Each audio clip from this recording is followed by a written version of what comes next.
പുറപ്പാട് പുസ്തകം 33 അധ്യായം നമുക്കെല്ലാവർക്കും വളരെ വളരെ പരിചിതമായ ഒരു അധ്യായമാണ്.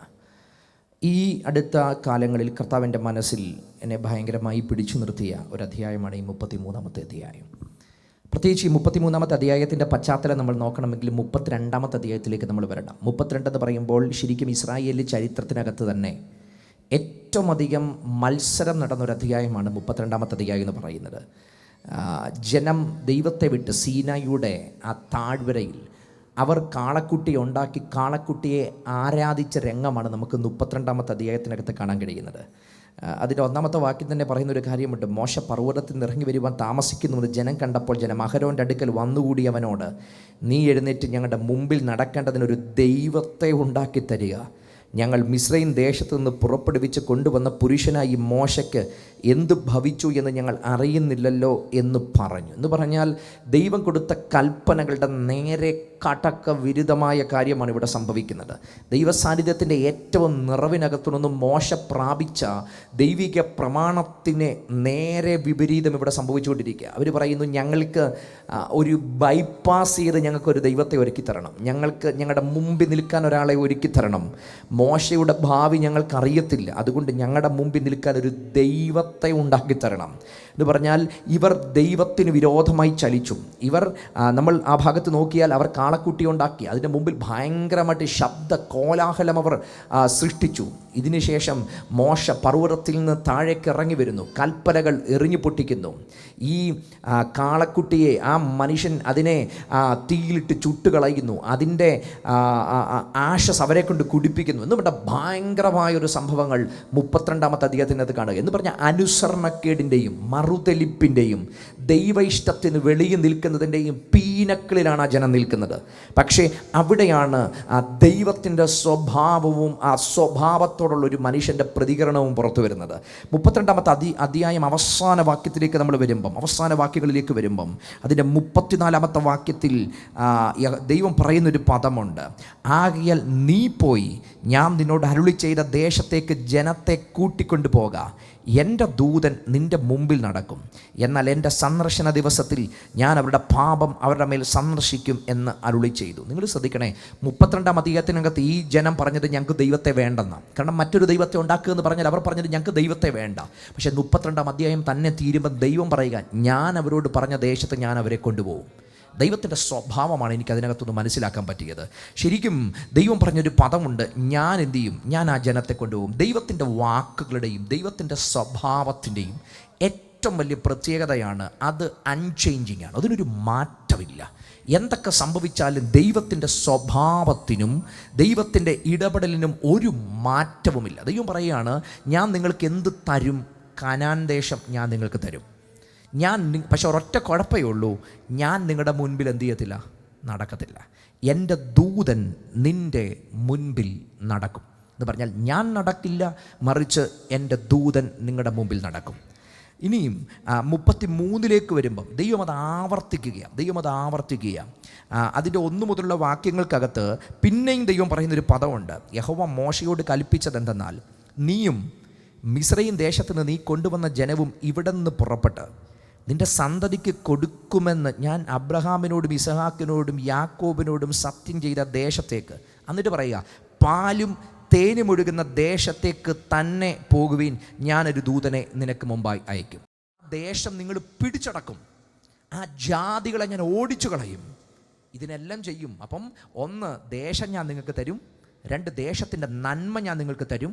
ദേശത്തിൻ്റെ എതിരാളികളെ ഞാൻ തോൽപ്പിച്ചു തരും. നിങ്ങൾ ആ ദേശത്ത് അനുഭവിച്ച് ദേശത്ത് നിങ്ങൾ വർദ്ധിച്ചു വരും. ഇത്രയും കാര്യം കൊടുത്തിട്ട് ദൈവം ഒരു കാര്യം കൂടെ പറയുന്നു, പക്ഷേ ഒറ്റ കുഴപ്പമുണ്ട്, ഞാൻ മാത്രം വരത്തില്ല, എൻ്റെ ദൂതനെ ഞാൻ നിൻ്റെ മുമ്പാകെ അയക്കും. എൻ്റെ പ്രിയ, 2 ചോയ്സുകളുടെ മുമ്പിലാണ് ജനം നിൽക്കുന്നത്. 2 ചോയ്സുകളുടെ മുമ്പിലാണ്. ഒന്നെങ്കിൽ ദേശത്ത് പോകാം, ഒന്നെങ്കിൽ പാലും തേനും ഒഴുകുന്ന ദേശം അവകാശമാക്കാം, ഒന്നുകിൽ ആ ദേശത്തിൻ്റെ നന്മ അവകാശമാക്കാം, അല്ലെങ്കിൽ ദേശത്ത് പോകുന്ന വഴികളിലൊക്കെ ഉള്ള സ്വസ്ഥത അനുഭവിക്കാം. ദൈവമില്ലാത്ത ദേശം മതി.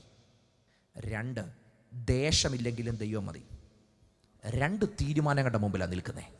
നമ്മുടെയൊക്കെ ലൈഫിനകത്ത് ചില മേഖലകൾ ഒരുക്കപ്പെടുന്നത് ഇങ്ങനെ ചില തീരുമാനത്തിനകത്താണ്. ദൈവമില്ലാത്ത ദേശം അർത്ഥശൂന്യ, ദൈവമില്ലാത്ത ദേശത്തിൻ്റെ നന്മ അർത്ഥശൂന്യമാണ്. ദൈവമില്ലാത്ത അനുഗ്രഹങ്ങൾ അർത്ഥശൂന്യമാണ്. എന്നാൽ ജീവിതത്തിൻ്റെ വരണ്ട കാലമാണേലും അതിനകത്ത് ദൈവത്തിൻ്റെ സാന്നിധ്യം ഇറങ്ങി വന്ന, കർത്താവിൻ്റെ കരം അതിനകത്ത് ഇറങ്ങി വന്നാൽ വരണ്ട ദേശത്ത് നിന്ന് നീരുറവ പൊട്ടി പുറപ്പെടുന്നത് പോലെ വരണ്ട ദേശത്തിനകത്തും ദൈവത്തിൻ്റെ കരം അനുഗ്രഹിക്കുമെന്ന് വിശ്വസിക്കുന്നവരുണ്ടെങ്കിൽ ഇന്ന് പകൽ തീരുമാനം പറയണം, എനിക്ക് ദേശമോ ദേശത്തിൻ്റെ നന്മയോ ഇതിനൊക്കെ അപ്പുറത്തേക്ക് ദൈവത്തിൻ്റെ സാന്നിധ്യമാണ് എൻ്റെ ലൈഫിൻ്റെ ഏറ്റവും പ്രസക്തമെന്ന് ചിന്തിക്കുന്നെങ്കിൽ നന്മകളെക്കാളും അപ്പുറമാണ് ഞാൻ പ്രതീക്ഷിക്കുന്നത് തിരുസാന്നിധ്യം. ജീസസ്. എൻ്റെ പ്രിയരെ, നമ്മളായിരുന്നേ പറഞ്ഞേനെ, എന്തായാലും ഇറങ്ങിയതാ, ഈ ദേശത്ത് ഇനിയും പോകാതിരുന്നാൽ നാണക്കേടാ. അതുകൊണ്ട് ദൈവം ഇല്ലെങ്കിൽ എവിടെ പോകണം? ദേശത്ത് പോകണം. ദേശത്തിൻ്റെ നന്മ അതൊരു വലിയ വിഷയമാണ്. ദേശത്തിൻ്റെ നന്മ അനുഭവിക്കുക എന്നത്. എന്നാൽ പിന്നെ ദേശത്തിൻ്റെ നന്മ എനിക്ക് എന്ത് ചെയ്യണം? അനുഭവിക്കണം. പിന്നെ മിനിമം ദൂതനെങ്കിലും വിടുമെന്ന് എന്ത് ചെയ്തിട്ടുണ്ട് എന്ന് പറഞ്ഞാൽ തീർത്തും ഞാൻ പുറത്തല്ല, ആരെങ്കിലും എൻ്റെ കൂടെ ഉണ്ട്. പോരെങ്കിൽ ഇനി അവിടെ ചെന്ന് കഴിഞ്ഞാൽ മല്ല് പിടിക്കേണ്ടതിനോട് ദൈവം എന്തും പറഞ്ഞു തന്നിട്ടുണ്ട്, ജയവും പറഞ്ഞു തന്നിട്ടുണ്ട്. ഇത്രയൊക്കെ ഉണ്ടെങ്കിൽ അവിടെ പോകുന്നത് വലുതെന്ന് കാണും. അത് പോകുന്നത് വലുതെന്ന്. കാരണം ചിലപ്പോഴൊക്കെ നമ്മൾ ദൈവത്തെ കോംപ്രമൈസ് ചെയ്യുക, ചിലപ്പോഴൊക്കെ നമ്മൾ ദൈവസാന്നിധ്യത്തെ കോംപ്രമൈസ് ചെയ്തിട്ട് നമ്മൾ ഈ പറഞ്ഞതിനൊക്കെയാണ് നമ്മുടെ ലൈഫിനകത്ത് ഏറ്റവും വലിയ വില കൊടുക്കുന്നത്. പക്ഷെ മോശ എന്ന മനുഷ്യനെ ഈ 33-ാം അധ്യായത്തിനകത്ത് വെളിപ്പെടുത്തുന്നത്, മോശ ദൈവത്തോട് പറഞ്ഞ്, കർത്താവേ, എന്നെ നീ വിളിച്ചത് കനാനിൽ പോകാനാ, എന്നെ നീ വിളിച്ചത് ഈ ജനത്തെ കൊണ്ട് പോകാനാ. പക്ഷേ ആ കനാൻ നാടല്ല എൻ്റെ വിഷയം, ആ നാട് എത്ര മനോഹരമാണെന്നുമല്ല എൻ്റെ വിഷയം, അവിടെ പാലും തേനും ഒഴുകുമെന്നതുമല്ല വിഷയം. അങ്ങില്ലാത്ത കനാൻ നാട്, അങ്ങില്ലാത്ത പറുദീസ, അത് നരകമാണ്.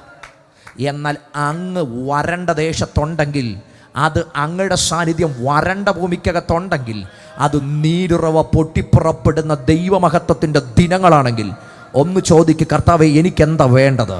എനിക്ക് ദൈവമില്ലാത്ത നന്മ എനിക്ക് വേണ്ട, ദൈവമില്ലാത്ത അനുഭവങ്ങൾ എനിക്ക് വേണ്ട, ദൈവമില്ലാത്ത സ്ഥലങ്ങളുടെ നന്മ എനിക്ക് വേണ്ട. മറിച്ച് ഞാൻ എവിടെ നിന്നാലും അവിടെ തിരുസാന്നിധ്യം എന്നെ അടയാളപ്പെടുത്തണമെന്നും തിരുസാന്നിധ്യത്തിനകത്ത് ഞാൻ ചലിക്കപ്പെടണമെന്നും ഇതാണ് എൻ്റെ കൊതിയെന്നും ആഗ്രഹിക്കുന്നവർ ഇതിനകത്തുണ്ടെങ്കിൽ ധൈര്യത്തോടെ പ്രാർത്ഥിക്കണം, കർത്താവേ, എനിക്ക് മറ്റെല്ലാത്തിനേക്കാളും അപ്പുറമായി തിരുസാന്നിധ്യം എൻ്റെ കരം പിടിക്കണം, തിരുസാന്നിധ്യം എൻ്റെ കരം പിടിക്കണം. ദൈവ സാന്നിധ്യത്തോടൊപ്പം എനിക്ക് ദേശത്ത് സഞ്ചരിക്കണം, ദൈവ സാന്നിധ്യത്തോടൊപ്പം എനിക്ക് ദേശത്ത് വളരണം. ജീസസ്. ദൈവ സാന്നിധ്യം അടയാളപ്പെടുത്തുന്ന ജീവിതം. എൻ്റെ പ്രിയരെ, നമ്മൾ അബ്രഹാമിൻ്റെ ചരിത്രത്തിൽ നോക്കുമ്പം ലോത്ത് പോയത് ബെസ്റ്റ് സ്ഥലത്താണ്. നമ്മുടെ മാനുഷിക കണ്ടി പറഞ്ഞാൽ അവൻ അന്ന് തിരഞ്ഞെടുക്കാൻ പറ്റുന്ന ബെസ്റ്റ് ചോയ്സാണ്. പക്ഷെ ഒറ്റ കുഴപ്പമുള്ളായിരുന്നു, ദൈവസാന്നിധ്യം ആ ദേശത്തില്ലായിരുന്നു. അതുകൊണ്ട് പിൽക്കാല ചരിത്രം എന്താ എഴുതി വെച്ചത്? വലഞ്ഞുപോയ നീതിമാനായ ലോത്ത്. പട്ടണവാതുക്കൽ, നമ്മുടെ നാട്ടിൽ ഭാഷ പറഞ്ഞാൽ നല്ല ഈസി ചെയർ ഇട്ട് ആ പട്ടണവാതുക്കൽ ചാരിക്കിടന്ന് പട്ടണത്തിൻ്റെ മുഴുവൻ കാര്യവും കാണുന്നുണ്ട്. പട്ടണത്തിൻ്റെ അരാജകത്വം കണ്ടു, പട്ടണത്തിൻ്റെ തിന്മയവൻ കണ്ടു, പട്ടണത്തിൻ്റെ പാപം അവൻ കണ്ടു, പട്ടണത്തിലെ അവലക്ഷണമായതവൻ കണ്ടു. ഇത് മുഴുവൻ ഓരോ ദിവസവും കണ്ടുകൊണ്ടിരിക്കുക. എന്ന് പറഞ്ഞാൽ ഇവൻ കാണുന്നത് മൊത്തം എന്താ? അവലക്ഷണമാണ് കാണുന്നത്. ചില ലൈഫുകളുടെ പ്രത്യേകത, ഇവർ രാവിലെ തൊട്ട് കസരയിലിരുന്ന് കാണുന്നത് മൊത്തം അവലക്ഷണമാണ്. എന്ന് പറഞ്ഞാൽ ദൈവഹിതമായതൊന്നും ഇവരുടെ കണ്ണിപ്പെടത്തില്ല, ദൈവ ഇഷ്ടം ഒന്നും ഇവരുടെ കണ്ണിപ്പെടത്തില്ല. ഇവർ കാണുന്നത് മുഴുവൻ തിന്മയുടെ വാർത്ത മാത്രമാണ്. തിന്മ മാത്രം കാണാൻ തുറക്കുന്ന ചില കണ്ണ്, തിന്മ മാത്രം തുറക്കപ്പെടുന്ന കണ്ണ്, അരാജകത്വം മാത്രം കാണുന്ന കണ്ണ്. ഇത് ശരിക്കും ഏതനി തുറന്നതാണ്. ഇത് പാപം ചെയ്തപ്പം കണ്ണ് തുറന്നെന്നാണ് കാണുന്നത്, അല്ലേ? പാപം തുറന്നപ്പോൾ അവർ തങ്ങൾ നഗ്നരത്ര എന്ന്, അവരുടെ കണ്ണു തുറന്നു, തങ്ങൾ നഗ്നരത്ര എന്നവർ കണ്ടു. എന്ന് പറഞ്ഞാൽ സാന്നിധ്യം പോയപ്പം, തേജസ് പോയപ്പം അന്ന് കാണാൻ തുടങ്ങിയ കാഴ്ചയാണ്. അന്ന് തൊട്ട് കാണുക. സ്വന്തം മക്കളെ കൊല്ലുന്നത് കണ്ടു, അരാജകത്വം ദേശത്ത് കണ്ടു, തിന്മ കണ്ടു, അല്ലെങ്കിൽ ദൈവഹിതത്തിന് വിരോധമായതൊക്കെ കണ്ടു. ഇത് കാണാനാണ് കണ്ണ് തുറക്കുന്നത്. ആ കണ്ണ് ഇപ്പോഴും തുറന്നിരിപ്പുണ്ട്. തിന്മ കാണുന്ന കണ്ണ്, സങ്കടങ്ങൾ കാണുന്ന കണ്ണ്, നിരാശ മാത്രം കാണുന്ന കണ്ണ്, അരാജകത്വം മാത്രം കാണുന്ന കണ്ണ്, പാപം കാണുന്ന കണ്ണ്. ഈ കണ്ണിങ്ങനെ വൈഡ്ലി തുറന്നു കിടക്കുക. ഇതൊരിക്കലും ദൈവസാന്നിധ്യത്തെ കാണത്തില്ല. ദൈവമഹത്വത്തെ കാണാതെ അടഞ്ഞു കിടക്കുന്ന ആന്തരിക കണ്ണുകളും, പാപം കാണാൻ, തിന്മ കാണാൻ തുറന്നിരിക്കുന്ന പുറത്തെ കണ്ണുകളും. ഇത് വൈഡ്ലി ഓപ്പണായിട്ട് തുറന്നു കിടക്കുക. ഇത് തിന്മ മാത്രമേ കാണത്തുള്ളൂ. അങ്ങനെ തിന്മ മാത്രം കണ്ടു കഴിഞ്ഞാൽ എന്നാ സംഭവിക്കും? അവിടെ എഴുതി വെച്ചിരിക്കുന്ന ഒരു കാര്യമുണ്ട്. അവൻ്റെ പരമാർത്ഥ മനസ്സ് നൊന്ത് വലഞ്ഞുപോയ നീതിമാനായ ലോത്ത്. അപ്പം എന്നാ സംഭവിച്ചത്? ഈ കാണുന്ന തിന്മകൾ മുഴുവൻ കണ്ടും കേട്ടും അവൻ്റെ പരമാർത്ഥ മനസ്സിൽ കുത്തുകൊണ്ടു. അപ്പം ഈ പട്ടണവാതിക്കലെ കസേരയിലിരുന്ന് കാഴ്ചകൾ കണ്ട ലോത്തിന് സംഭവിച്ചത്, അവൻ്റെ പരമാർത്ഥ മനസ്സ് വേട്ടയാടപ്പെട്ട്, പരമാർത്ഥ മനസ്സ് കുത്തുകൊണ്ടപ്പെട്ട് അവസാനം തമ്പുരാൻ എഴുതി വെച്ചത് വലഞ്ഞു പോയ നീതിമാനായ ലോത്ത്. ചിലപ്പോഴൊക്കെ ഈ കണ്ണുകൾ തുറക്കുന്നത് കൊണ്ടാണ് നമ്മുടെ ലൈഫ് ചില മേഖലയ്ക്കകത്ത് വലഞ്ഞു പോകുന്നത്. നമ്മൾ ഇതൊക്കെ കാണുന്നത് വലയാൻ പാകത്തിനുള്ളതെല്ലാം നമ്മുടെ മുമ്പിലുണ്ട്. വലഞ്ഞു പോയവർ നമ്മുടെ മുമ്പിലുണ്ട്. വലയിപ്പിക്കുന്ന സാഹചര്യങ്ങൾ നമ്മുടെ മുമ്പിലുണ്ട്. ഇത് മാത്രം കാണാൻ കണ്ണ് വൈഡ്ലി ഓപ്പണായി തുറന്നു പോയാൽ ഒരു കാര്യം ഉറപ്പാണ്, നിങ്ങൾ ദൈവ വിഷയത്തിനകത്ത് പുറകിലേക്ക് പോകും. പക്ഷേ എന്നെ വലച്ചു കളയുന്ന സാഹചര്യങ്ങൾ മുഴുവൻ എൻ്റെ കണ്ണുകൊണ്ട് കാണാൻ എൻ്റെ മുമ്പിലുണ്ടെങ്കിലും അതിനെ വെല്ലുന്ന എൻ്റെ ലൈഫ് നടത്തുന്ന ഒന്നുണ്ട്. അതിൻ്റെ പേരാ തിരുസാന്നിധ്യം എന്ന് പറയുന്നത്.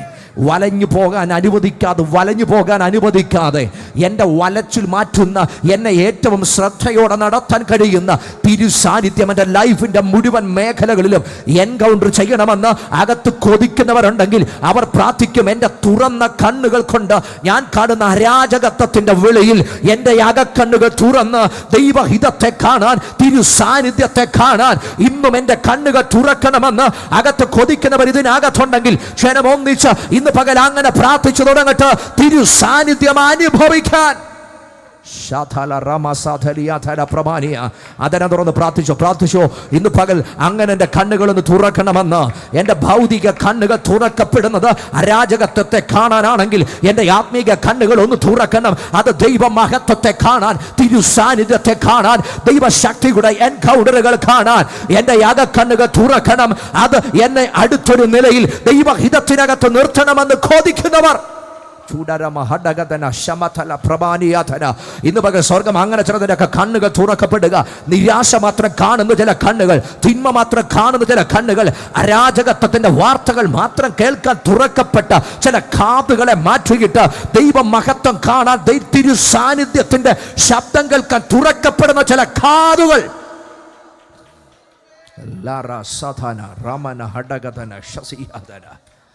പുറം കണ്ണ് തുറക്കപ്പെടുന്നത് നിരാശയാണ്. അതുകൊണ്ടാണ് അന്ന് തൊട്ട് ലൈഫിനകത്ത്, മനുഷ്യ ജീവിതത്തിനകത്ത് മുഴുവൻ നിരാശയുടെ ലോകമാണ്, ഭയത്തിൻ്റെ അവസ്ഥകളാണ്, തിന്മയുടെ അവസ്ഥകളാണ്. പക്ഷേ ഇത് പൊളിയുന്നത് ഇവിടെ. പൗലോസ് പറയുന്നൊരു പദമുണ്ട്. എഫെസോസിലെ ജനത്തിന് വേണ്ടി പ്രാർത്ഥിക്കുമ്പോൾ പൗലോസ് പറയുന്ന പ്രാർത്ഥിക്കും, കർത്താവേ അവരുടെ ഹൃദയദൃഷ്ടി പ്രകാശിക്കണം, അവരുടെ ആകക്കണ്ണ് തുറക്കണം.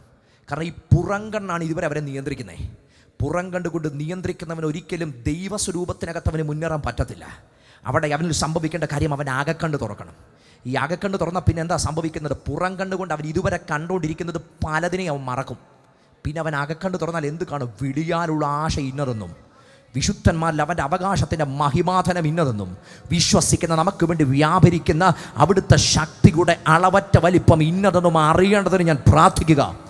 പുറം കണ്ടുകൊണ്ട് നിരാശ ബാധിച്ചിരിക്കുന്ന തലങ്ങൾക്കകത്ത് അകക്കണ്ണ് തുറന്നാൽ കാണുന്നത് എന്നെ വിളിച്ചതിൻ്റെ പിൻപിലുള്ള ആശ എന്നതെന്ന്, വിളിച്ച വിളിയുടെ പദ്ധതി എന്തെന്ന്, വിളിച്ച ദൈവത്തിൻ്റെ വിളി എന്തിനു വേണ്ടിയുള്ളതെന്ന്, എവിടെയാണ് ദൈവം എന്നെ ആക്കി വെച്ചതെന്ന്, അതിന്മേൽ ദൈവം പകർന്നിരിക്കുന്ന അവിടുത്തെ അവകാശത്തിൻ്റെ മഹിമാധനം ഇന്നതെന്ന് അറിയേണ്ടതിന് കണ്ണുകൾ തുറക്കപ്പെടുന്നെങ്കിൽ ആത്മീക ജീവിതത്തിൻ്റെ ജയം ഈ കണ്ണു തുറക്കുമ്പോഴാണ്.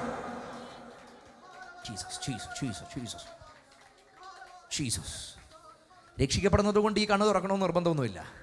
തുറക്കേണ്ടതാ. നമുക്ക് പ്രകാശനം ലഭിച്ചതാ. പക്ഷെ പ്രകാശനം ലഭിച്ചതിൻ്റെ അടുത്തൊരു സ്റ്റെപ്പുണ്ട്, ആത്മീക വളർച്ച. ഈ ആത്മീക വളർച്ചയ്ക്കകത്ത് മാത്രമേ ഈ ഹൃദയദൃഷ്ടി പ്രകാശിച്ചു. കാരണം പൗലോസ് ലേഖനം എഴുതുന്നത് ആർക്കാ? എഫെസോസിലെ ദൈവമക്കൾക്കാ.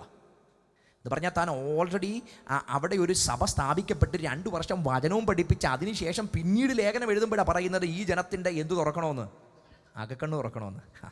അപ്പം ഈ വചനം പഠിപ്പിച്ച് സ്ഥാപിക്കപ്പെട്ട സഭയോട് ദൂതെഴുതുമ്പോൾ അവർക്ക് വേണ്ടി പ്രാർത്ഥിക്കുന്ന ഒരു അപ്പൻ്റെ പ്രാർത്ഥന, ഒരു ഇടയൻ്റെ പ്രാർത്ഥന. അദ്ദേഹം പ്രാർത്ഥിക്കുക, കർത്താവേ ഹൃദയദൃഷ്ടി പ്രകാശിക്കണേ.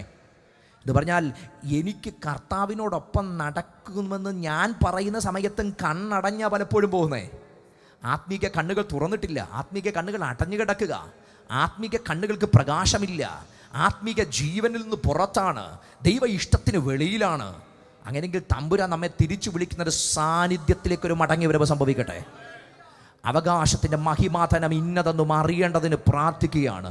ക്രിസ്തുവിലുള്ള അവകാശത്തിൻ്റെ മഹിമാധനം ഇന്നതെന്ന് കാണേണ്ടതിന് തുറക്കപ്പെടുന്ന ചില കണ്ണുകളുണ്ടെങ്കിൽ ദേശം ചലിക്കപ്പെടുന്നത്, കുടുംബങ്ങൾ ചലിക്കപ്പെടുന്നത്, നമ്മുടെ സമൂഹത്തിനകത്ത് നമ്മൾ അടയാളപ്പെടുത്തുന്നത് നമ്മുടെ കരുത്തുകൊണ്ടല്ല, നമ്മുടെ അകക്കണ്ണ് തുറക്കുമ്പോൾ ഈ അകക്കണ്ണ് നമുക്ക് തുറന്നു വെളിപ്പെടുത്തുന്ന ദൈവിക ഹൃദയങ്ങളെ വെളിപ്പെടുത്തി കിട്ടുമ്പോൾ നമ്മളൊരു ദേശത്തിന് അത്ഭുതമായി മാറുന്നതെങ്കിൽ ജനം പ്രാർത്ഥിക്കേണ്ടത്, കർത്താവേ ഞങ്ങളുടെ അകക്കണ്ണുകൾ തുറക്കപ്പെട്ട് ദൈവത്തിൻ്റെ വിളിയുടെ പദ്ധതി എന്തെന്ന് വെളിപ്പെടട്ടെ.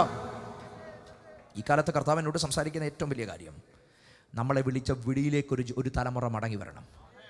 വിളിച്ച കോളിലേക്കൊരു തലമുറ മടങ്ങി വരണം. എന്തെങ്കിലും കാര്യത്തിനകത്ത് പോയി വലഞ്ഞു പോകാൻ വിളിക്കപ്പെട്ടവരല്ല നമ്മൾ.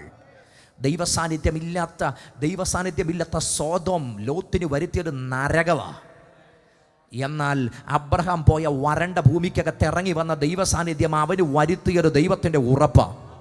ഞാൻ പറഞ്ഞ ഏതെങ്കിലുമൊക്കെ ഒരു കാര്യത്തിനകത്ത് പച്ചപ്പിനകത്ത് ഉഴന്നു വലഞ്ഞുപോയി, പിൽക്കാലത്ത് വലഞ്ഞുപോയി എന്ന പേരിനപ്പുറത്തേക്ക് വരണ്ട അവസ്ഥക്കകത്തൂടെ പോകേണ്ടി വന്നാലും വെളിപ്പെടുന്ന ദൈവസാന്നിധ്യത്തോട് കോംപ്രമൈസ് ചെയ്ത് എൻ്റെ ലൈഫിനകത്ത് മറ്റൊന്നും വേണ്ടെന്ന് പറയുന്ന തീരുമാനമെടുക്കാൻ ഒരു പറ്റം ജനം തയ്യാറായാൽ ഈ കാലത്ത് സ്വർഗം നിങ്ങളുടെ കൂടെ നിൽക്കും.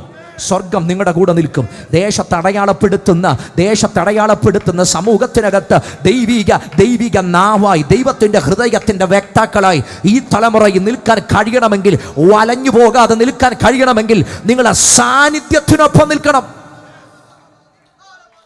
Jesus Jesus Jesus.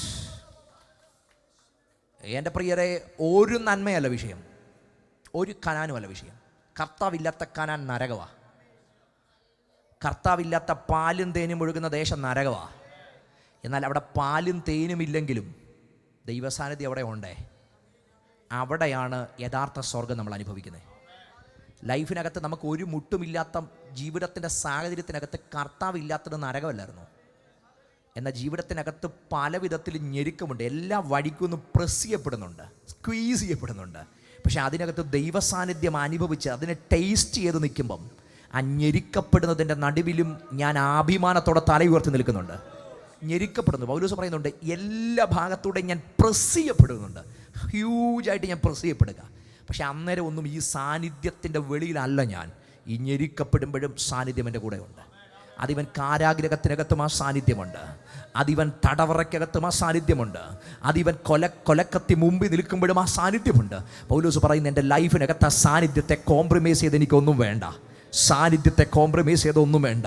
ലൈഫിനകത്തൊരു വലിയ തീരുമാനമാകട്ടെ, എന്തിനോട് കോംപ്രമൈസ് ചെയ്താലും ദൈവ സാന്നിധ്യത്തോട് ഞാൻ കോംപ്രമൈസ് ചെയ്യത്തില്ല. ഇവിടെ കർത്താവ് പറഞ്ഞു, ഞാൻ എൻ്റെ ഈ ദൈവത്തിൻ്റെ സ്വഭാവം, ദൈവം പറഞ്ഞ വാക്ക് പാലിക്കും. പലതും നമ്മൾ അനുഭവിക്കുന്നതിൻ്റെ കാരണം നമ്മുടെ മെറിറ്റല്ല, നമ്മളോട് ദൈവം പറഞ്ഞ വാഗ്ദത്തത്തിൻ്റെ മെറിറ്റാണ്. നമ്മൾ ആ ദൈവിക ഉടമ്പടിക്ക് നിർദ്ദയം വെളിയില്ല. പക്ഷെ ഉടമ്പടിക്ക് നമ്മൾ വെളിയിൽ പോയിട്ടും പിന്നെയും എന്താ കരുതൽ അനുഭവിക്കുന്നതെന്ന് വെച്ചാൽ ഒറ്റ കാര്യം പറഞ്ഞത് ദൈവമായോണ്ടാണ്. ഞാൻ ഈ പത്രോസിൻ്റെ ലേഖനത്തിനകത്ത് ഇങ്ങനെ ഈ അടുത്ത ദിവസങ്ങളിൽ പഠിച്ചു വന്നപ്പോൾ അതിനകത്ത് ഒരു പദം എന്നെ ഭയങ്കരമായിട്ട് ഇഷ്ടപ്പെടുത്തിയൊരു പദമുണ്ട്. പത്രോസിൻ്റെ 1-ാം ലേഖനത്തിനകത്തേക്ക് വരുമ്പോൾ, 2-ാം ലേഖനത്തിനകത്തേക്ക് വരുമ്പോഴാണ്, ആ 2-ാം ലേഖനം 1-ാമത്തെ വാക്യത്തിൽ വരുമ്പോൾ അവിടെ ഒരു പദമുണ്ട്, തൻ്റെ മഹത്വത്താലും വീര്യത്താലും നമ്മെ വിളിച്ചവൻ്റെ പരിജ്ഞാനത്തിൽ. 1-ാം അധ്യായം 3-ാമത്തെ വാക്യം, തൻ്റെ മഹത്വത്താലും വീര്യത്താലും നമ്മെ വിളിച്ചവൻ്റെ പരിജ്ഞാനത്താൽ അവൻ്റെ ദിവ്യശക്തി ജീവനും ഭക്തിക്കും വേണ്ടിയതൊക്കെയും നമുക്ക് ദാനം ചെയ്തിരിക്കുന്നുവല്ലോ. ഈ 2 പദം എൻ്റെ മനസ്സിനകത്ത് കയറി ഉടക്കി. തൻ്റെ മഹത്വത്താലും തൻ്റെ വീര്യത്താലും. ദൈവം ഒരിക്കലും ഒരാളുടെയും മുമ്പിൽ കോംപ്രമൈസ് ചെയ്യാത്ത 2 കാര്യമാണ്. 1 തൻ്റെ മഹത്വം, 2 തൻ്റെ വീര്യം. എന്താണ് ദൈവത്തിൻ്റെ ഗ്ലോറി എന്ന് പറയുന്നത്? ദൈവത്തിൻ്റെ മഹത്വം എന്ന് പറയുന്നത്, തൻ്റെ മഹത്വം അവിടുന്ന് ആർക്കും വിട്ടുകൊടുക്കുന്ന ദൈവമല്ല. എന്ന് പറഞ്ഞാൽ ദൈവം ആർക്ക് മുമ്പിൽ കോംപ്രമൈസ് ചെയ്യത്തില്ല തൻ്റെ ഗ്ലോറി.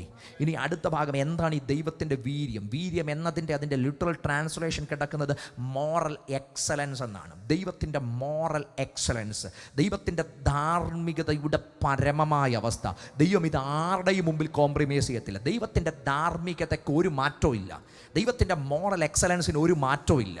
അത് ഏത് ഭൂഖണ്ഡത്തിലും മാറ്റമില്ല, ഏത് ദേശത്തിലും മാറ്റമില്ല, ഏത് ജനറേഷനിലും മാറ്റമില്ല.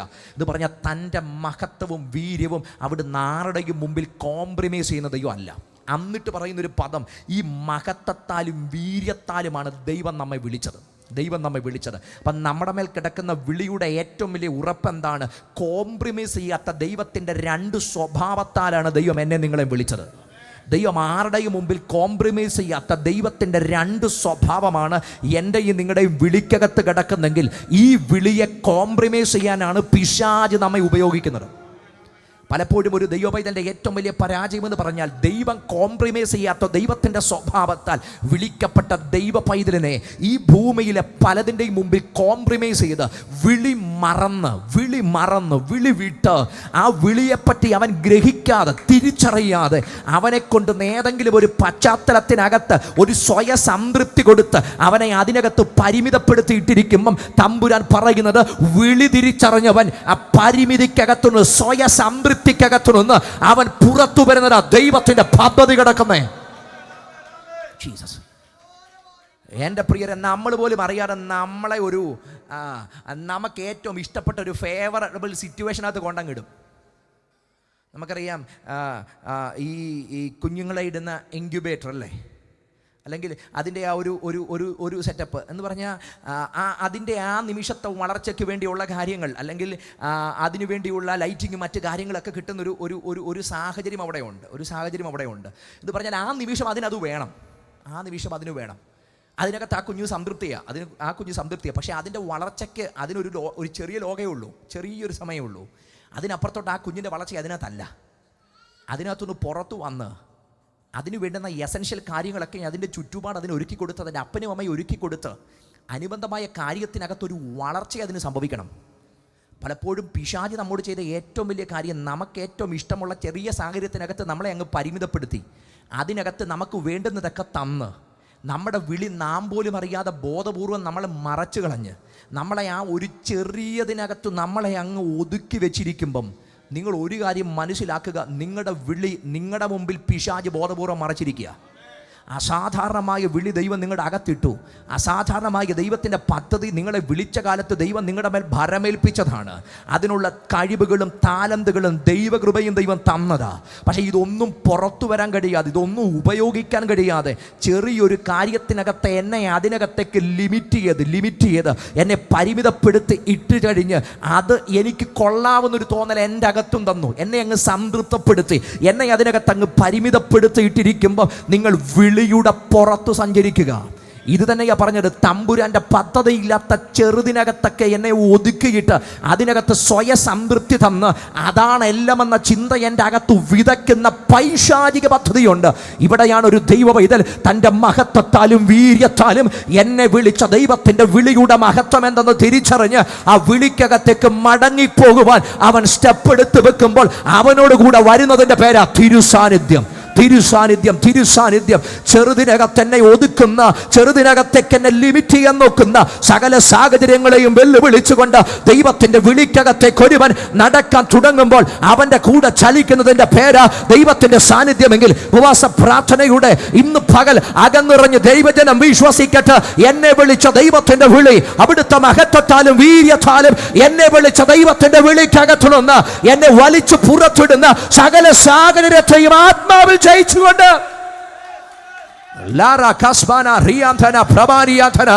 ആത്മാവിൽ ജനം ചില സാഹചര്യങ്ങളെ വിട്ട്, ചില അനുകൂലതകളെ വിട്ട് പുറത്തു വന്ന് ദൈവിക വിളിക്കകത്തേക്ക് സബ്മിറ്റ് ചെയ്യുന്ന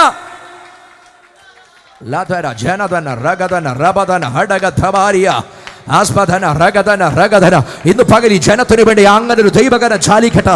ചിലതൊക്കെ വിളി റിയലൈസ് ചെയ്യുന്ന അവരുടെ ഇന്നത്തെ ചില സാഹചര്യങ്ങളുടെ അനുകൂലതയ്ക്കപ്പുറത്ത് വിളി തിരിച്ചറിയുന്ന ചിലത്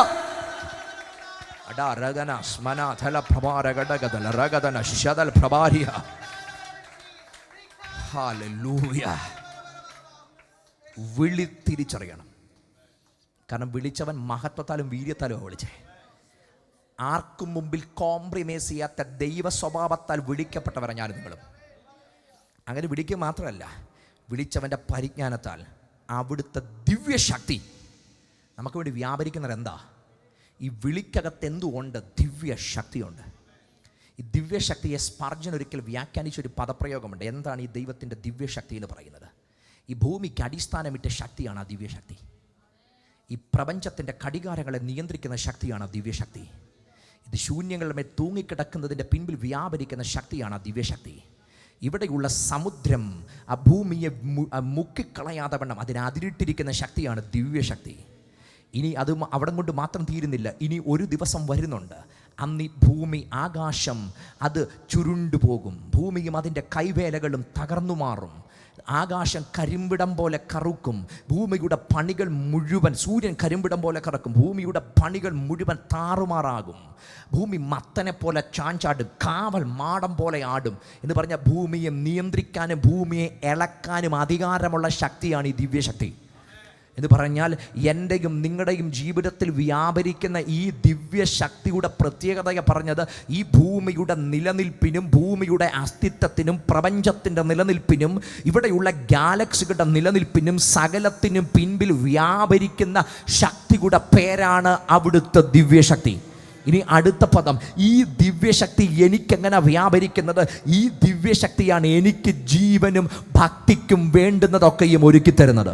എന്ന് പറഞ്ഞാൽ ആകാശത്തിൻ്റെ അറുതികളെ നിയന്ത്രിക്കുന്ന, ഭൂമിയുടെ ഗതിവിഗതകളെ നിയന്ത്രിക്കുന്ന, ഒരല്പം ലാറ്റിറ്റ്യൂഡ് അങ്ങോട്ട് മറിയാൽ, ഒരല്പം ലോഞ്ചിറ്റ്യൂഡ് ഇത് അല്പം അങ്ങോട്ടും ഇങ്ങോട്ടൊക്കെ ഒന്ന് നീങ്ങിയാൽ, ഇതിൻ്റെ ആൾട്ടിറ്റ്യൂഡ് ഒരല്പം മാറിക്കഴിഞ്ഞാൽ ഒന്നെങ്കിൽ ഭൂമി അത് വരണ്ടു പോകും, അല്ലെങ്കിൽ അത് തീ കൊണ്ട് ഉരുകിപ്പോകും, അതല്ലെങ്കിൽ അത് തണുത്തുറഞ്ഞു പോകും. ഒരല്പം അങ്ങോട്ടും ഇങ്ങോട്ടും മാറിയാൽ. എന്നാൽ എക്സാക്ട് പോയിന്റിനകത്ത് നിയന്ത്രിക്കാൻ കഴിയുന്ന ദിവ്യശക്തി നമ്മുടെ ആത്മീക ജീവിതത്തിൽ ജീവനും ഭക്തിക്കും വേണ്ടിയതൊക്കെ നൽകാൻ വ്യാപരിക്കുന്നെങ്കിൽ എത്ര മഹത്വകരമായി അതിൻ്റെ പവർ എന്ന് പറയുന്നത്. എൻ്റെ ജീവനും എൻ്റെ ഭക്തിക്കും ആവശ്യമായത് എനിക്ക് പുറത്തുനിന്നല്ല ലഭ്യമാകുന്നത്, എന്നിൽ വ്യാപരിക്കുന്ന അവിടുത്തെ ദിവ്യശക്തിയാൽ എൻ്റെ അതിജീവനത്തിന് വേണ്ടത് മുഴുവൻ ദൈവം ഇതിനകത്ത് ഒരുക്കി വെച്ചിട്ടുണ്ട്. എൻ്റെ വിളിക്കകത്ത് ദൈവം അത് ഡിപ്പോസിറ്റ് ചെയ്തിട്ടുണ്ടെന്ന് അകത്ത് ബോധ്യമുള്ളൊരു ദൈവപൈതൽ അവർ ധൈര്യത്തോടെ ദൈവത്തിന് പറയും, എനിക്ക് എന്നെ ദൈവം വിളിച്ച വിളിക്കകത്ത് എൻ്റെ ജീവനും ഭക്തിക്കും വേണ്ടതൊക്കെ ദൈവം ഡിപ്പോസിറ്റ് ചെയ്തിട്ടുണ്ട്. ഞാൻ അലഞ്ഞു പോകേണ്ട ആവശ്യമില്ല, ഞാൻ വലഞ്ഞു പോകേണ്ട ആവശ്യമില്ല. ദൈവം ഡിപ്പോസിറ്റ് ചെയ്ത ദൈവത്തിൻ്റെ ഡിപ്പോസിറ്റിനകത്ത് അതുണ്ട്, ദൈവിക അനുഭവത്തിനകത്ത് അതുണ്ട്, ദൈവിക നിക്ഷേപത്തിനകത്ത് അതുണ്ട്. അത് അവകാശത്തിൻ്റെ മഹിമ ധനമാണ്. ഇത് തിരിച്ചറിയാൻ ഒരു ദൈവപൈതൻ്റെ കണ്ണു തുറക്കണം. ഇത് തിരിച്ചറിയാൻ കണ്ണു തുറക്കണം. ജീവനും ഭക്തിക്കും ആവശ്യമായതൊക്കെ നമുക്ക് ദാനം ചെയ്തിരിക്കുന്നു. അപ്പോൾ വിളിക്കകത്ത് എന്തുണ്ട്? ഇത് മുഴുവൻ ദൈവം ഒരുക്കിയിട്ടുണ്ടെന്ന്. ഇതിന് വെളി പോരുത്. മോശയ്ക്കിതറിയാം. ഇത്രയും പുതിയ നിയമ വെളിപ്പാടൊന്നും ആ മനുഷ്യനില്ലെങ്കിലും അദ്ദേഹത്തിന് അറിയാം ഈ ജനത്തെ അതിജീവിക്കാനും ഈ ജനത്തിൻ്റെ ഭാവി സംബന്ധമായും എല്ലാ കാര്യവും ദൈവം തന്നെ വിളിച്ച വിളിക്കകത്തും തങ്ങളുടെ കൂടെ വരുന്ന ദൈവസാന്നിധ്യത്തിനകത്തും ഉണ്ട്. ഇത് വിട്ടുമാറിയിട്ടൊരു ദൂതനെ കോംപ്രമൈസ് ചെയ്താൽ മോശ പറയും, നോ, ദൂതൻ വേണ്ട, അങ്ങ് മതി. എൻ്റെ പ്രിയരെ, ലൈഫിൻ്റെ പല മേഖലയിലും നമ്മൾ കോംപ്രമൈസ്ഡാ. ചിലതിനോടും പലതിനോടും കോംപ്രമൈസ്ഡാ. പലതിനെയും നമ്മൾ ആശ്രയിച്ചാൽ മുമ്പോട്ട് പോകുന്നേ. ദൈവം അവിടെയാണ് നമ്മെ തിരിച്ചു വിളിച്ചിട്ട് പറയുന്നത്, സാന്നിധ്യത്തിലേക്ക് മടങ്ങി വാ, ദൈവ സാന്നിധ്യത്തിനകത്തേക്ക് മടങ്ങി വാ. ഇനിയും ഗൗരവമായി 2-3 കാര്യം കൂടെ നിങ്ങളോട് പങ്കുവെക്കാൻ ആ ഭാഗത്തു നിന്നുണ്ട്. നിങ്ങൾ ശ്രദ്ധിച്ചേ, ആ മോശ 7-ാമത്തെ വാക്യത്തിലേക്ക് നോക്കിയ മോശ കൂടാരമെടുത്ത് പാളയത്തിന് പുറത്ത്, പാളയത്തിൽ നിന്ന് ദൂരത്തടിച്ചു, അതിന് സമാഗമന കൂടാരമെന്ന് പേറിട്ടു. യഹോവയെ അന്വേഷിക്കുന്നവരെല്ലാം പുറപ്പെട്ട് പാളയത്തിന് പുറത്തുള്ള സമാഗമന കൂടാരത്തിലേക്ക് ചെന്നു. മോശ കൂടാരത്തിലേക്ക് പോകുമ്പോൾ ജനമൊക്കെയും എഴുന്നേറ്റ് ഓരോരുത്തൻ താൻ തൻ്റെ കൂടാരവാതിക്കൽ നിന്നു. മോശ കൂടാരത്തിന് കടക്കുവോളം അവനെ നോക്കിക്കൊണ്ടിരുന്നു. മോശ കൂടാരത്തിൽ കടക്കുമ്പോൾ മേഘസ്തംഭം ഇറങ്ങി കൂടാരവാതിക്കൽ നിൽക്കുകയും യഹോവ മോശയോട് സംസാരിക്കുകയും ചെയ്തു. നിങ്ങൾ ആ പദം ഒന്ന് ശ്രദ്ധിക്കണേ. മോശ എന്താ ഒരു കാര്യം മോശ ചെയ്യുക. ശരിക്കും ഇസ്രായേലിൻ്റെ ചരിത്രത്തിനകത്ത് നമ്മൾ നോക്കിയാൽ അവരുടെ സമാഗമന കൂടാരം അതവരുടെ പാളയത്തിൻ്റെ നടുക്ക. ഒരിക്കലും അവരുടെ നടുവിൽ നിന്ന് ഈ കൂടാരം മാറ്റത്തില്ല. അത് സമാഗമന കൂടാരമാണെങ്കിലും പിന്നീട് ശലോമോൻ ദേവാലയം പണിതപ്പോഴാണെങ്കിലും ജനത്തിൻ്റെ മധ്യത്തിലാണ് അവർ പണിതുന്നത്. അതുകൊണ്ട് ഈ ജനം പ്രാർത്ഥിക്കുമ്പോൾ ദേവാലയത്തിന് നേരെ അവർ കൈ ഉയർത്തി പ്രാർത്ഥിക്കും, ദേവാലയത്തിന് നേരെ അവർ മുഖമുയർത്തി പ്രാർത്ഥിക്കും. ദേവാലയത്തിൻ്റെ നേരെ അവർ മുട്ടുകുത്തി പ്രാർത്ഥിക്കും. എന്ന് പറഞ്ഞാൽ അവരുടെ സ്പിരിച്വാലിറ്റി, അവരുടെ ആത്മീയത രൂപപ്പെടുന്നത് ഈ ആലയം ബേസ് ചെയ്താണ്. ടെമ്പിളാണ് അവരുടെ സെൻട്രൽ പോയിൻ്റ്, അവരുടെ സ്പിരിച്വാലിറ്റിയുടെ സെൻട്രൽ പോയിൻ്റ്. അപ്പം ഈ ടെമ്പിൾ ബേസ് ചെയ്താണ് അവരുടെ സ്പിരിച്വാലിറ്റി മുഴുവൻ രൂപപ്പെടുന്നത്. എന്നാൽ ഇവിടെ മോശ ചെയ്തൊരു കാര്യം, അവിടെ സമാഗമന കൂടാരത്തിൻ്റെ ലിറ്ററൽ സെൻസ് അവിടെ വന്നിട്ടില്ല. പക്ഷേ മോശയോട് ദൈവം സംസാരിക്കുന്നൊരു കൂടാരം ഉണ്ടായിരുന്നു. മോശയ്ക്ക് വേണ്ടി ദൈവം ഇറങ്ങുന്നൊരു കൂടാരം ഉണ്ടായിരുന്നു. പക്ഷെ മോശ ചെയ്തൊരു കാര്യമുണ്ട്. അവൻ അവിടെ എന്ത് ചെയ്യുക, ഈ കൂടാരമെടുത്ത് അവൻ വളരെ ദൂരെ കൊണ്ടുപോയിട്ട് അത് ദൂരെ അടിച്ചു. ഈ കൂടാരം ദൂരെ അടിച്ചു. ദൂരെ അടിക്കുക മാത്രമല്ല, അവിടെ ഈ ജനം കാണത്തക്ക നിലയിൽ അവൻ എന്ത് ചെയ്യുക, നടന്നു പോവുക. എന്ന് പറഞ്ഞാൽ ജനത്തിൽ നിന്ന് വളരെ ദൂരെ കൂടാരമടിച്ചു. എന്താ? ദൈവ സാന്നിധ്യത്തെ കൊതിക്കുന്നവൻ അതിനെ നോക്കണം. ദൈവ സാന്നിധ്യത്തെ കൊതിക്കുന്നവൻ അതിനെ കാണണം. ആര് അതിനകത്ത് നോക്കുമെന്നോ ആരതിനെ അറിയുമെന്നുള്ള വിഷയം. ദൈവ സാന്നിധ്യത്തെ കൊതിക്കുന്നവൻ അതിനെ കാണും. ഞാൻ പറഞ്ഞല്ലോ, ദൈവ സാന്നിധ്യത്തെ കൊതിക്കുന്നവർ എല്ലാ കാലത്തുമുണ്ട്, ഏതു സംഘർഷങ്ങളുടെ നടുവിലുമുണ്ട്. ദൈവ സാന്നിധ്യത്തെ കൊതിക്കുന്നവരെ തമ്പുരാൻ ഓരോ കാലഘട്ടങ്ങളിലും മാർക്ക് ചെയ്തിട്ടുമുണ്ട്. കോരഹിൻ്റെ ചരിത്രത്തിനകത്ത് അപ്പൻ എങ്ങനെ നിന്നു എന്നതല്ലായിരുന്നു മക്കളുടെ സ്റ്റാൻഡ്. മക്കളുടെ സ്റ്റാൻഡ് ഞങ്ങൾ ദൈവ സാന്നിധ്യത്തോടൊപ്പം നിൽക്കുമെന്നായിരുന്നു. ശരിക്കും കറണ്ട് ട്രെൻഡ് വെച്ചാണെങ്കിൽ അപ്പൻ്റെ കൂടെ നിൽക്കേണ്ടത് അവരുടെ സ്വാഭാവികത. പക്ഷെ അപ്പൻ നിൽക്കുമ്പോൾ അവർ പറഞ്ഞു, മോശയോടല്ല ഞങ്ങൾ നിൽക്കുന്നത്, ഞങ്ങൾ അഹരോൻ്റെ ഒപ്പവും അല്ല നിൽക്കുന്നത്, ഞങ്ങൾ ദൈവ സാന്നിധ്യത്തിൻ്റെ ഒപ്പമാണ് നിൽക്കുന്നത്. എന്തിൻ്റെയുമെങ്കിലും ഒപ്പം നിൽക്കാനല്ല ദൈവം നമ്മെ വിളിച്ചത്, ദൈവ സാന്നിധ്യത്തിൻ്റെ ഒപ്പം നിൽക്കാനാണ് വിളിച്ചത്. അന്ന് അടയാളപ്പെടുത്തി ഈ ആരാണ് ദൈവത്തിന് വേണ്ടി നിൽക്കുന്നത്. പിൽക്കാലത്ത് ഇവരെഴുതിയ സങ്കീർത്തനം നമ്മൾ നോക്കിക്കേ, ഏറ്റവും അധികം ദൈവ സാന്നിധ്യത്തെ പുകഴ്ത്തി പറയുന്നൊരു സങ്കീർത്തനം ഉണ്ടെങ്കിൽ അത് കോരഹപുത്രന്മാരുടെ സങ്കീർത്തനമാണ്. കാരണം അതുകൊണ്ട് തന്നെ വെളിപ്പെട്ടൊരു കാര്യമുണ്ട്. അവർ നിന്നത് മോശയ്ക്ക് വേണ്ടിയല്ല, അവർ നിന്നത് ഒരു മനുഷ്യന് വേണ്ടിയല്ല, അവർ നിന്നത് ദൈവസാന്നിധ്യത്തിന് വേണ്ടിയാണ്. ഈ തലമുറ നമ്മൾ ആർക്കു വേണ്ടിയാണ് നിൽക്കുന്നത്? മനുഷ്യന് വേണ്ടി നിന്നാൽ ആ മനുഷ്യൻ വലഞ്ഞു പോയാൽ നമ്മളും വലഞ്ഞു പോവും. മനുഷ്യൻ്റെ കൊടി പിടിച്ചാൽ ആ മനുഷ്യൻ തകർന്നാൽ നാമും തകരും. പക്ഷേ ദൈവ സാന്നിധ്യത്തിന് വേണ്ടി നമ്മൾ വില കൊടുത്തു നിന്നാൽ, ഇവിടെ ആരൊക്കെ എന്തൊക്കെ സാഹചര്യങ്ങൾ മാറിപ്പോയാലും നമ്മൾ ക്യാരി ചെയ്യുന്ന ദൈവ സാന്നിധ്യം അത് നമ്മുടെ കൂടെ കാണുമെന്ന്, അത് നമ്മെ നടത്തുമെന്ന്, അത് നമ്മെ വഴി പിടിക്കുമെന്ന്, അവിടുത്തെ അഭിഷേകം തന്നെ നമ്മെ ഉപദേശിച്ച് നടത്തുമെന്ന് വിശ്വസിക്കുന്നവരുണ്ടെങ്കിൽ നമ്മൾ ഉയർത്തുന്നത് തിരു സാന്നിധ്യത്തെയാ. ഈ കോരഹപുത്രന്മാരുടെ സങ്കീർത്തനങ്ങൾ നോക്കിക്കേ. 84 സങ്കീർത്തനമൊക്കെ പറയുന്ന ഒരു പദപ്രയോഗമുണ്ട്. സൈന്യങ്ങളുടെ യഹോവേ, തിരുനിവാസം എത്ര മനോഹരം, എൻ്റെ ഉള്ളം യഹോവയുടെ പ്രാകാരങ്ങളെ വാഞ്ചിച്ച് മോഹിച്ചു പോകുന്നു. എൻ്റെ ഉള്ളം ജീവനുള്ള ദൈവത്തെ നോക്കി ഘോഷിക്കുന്നു.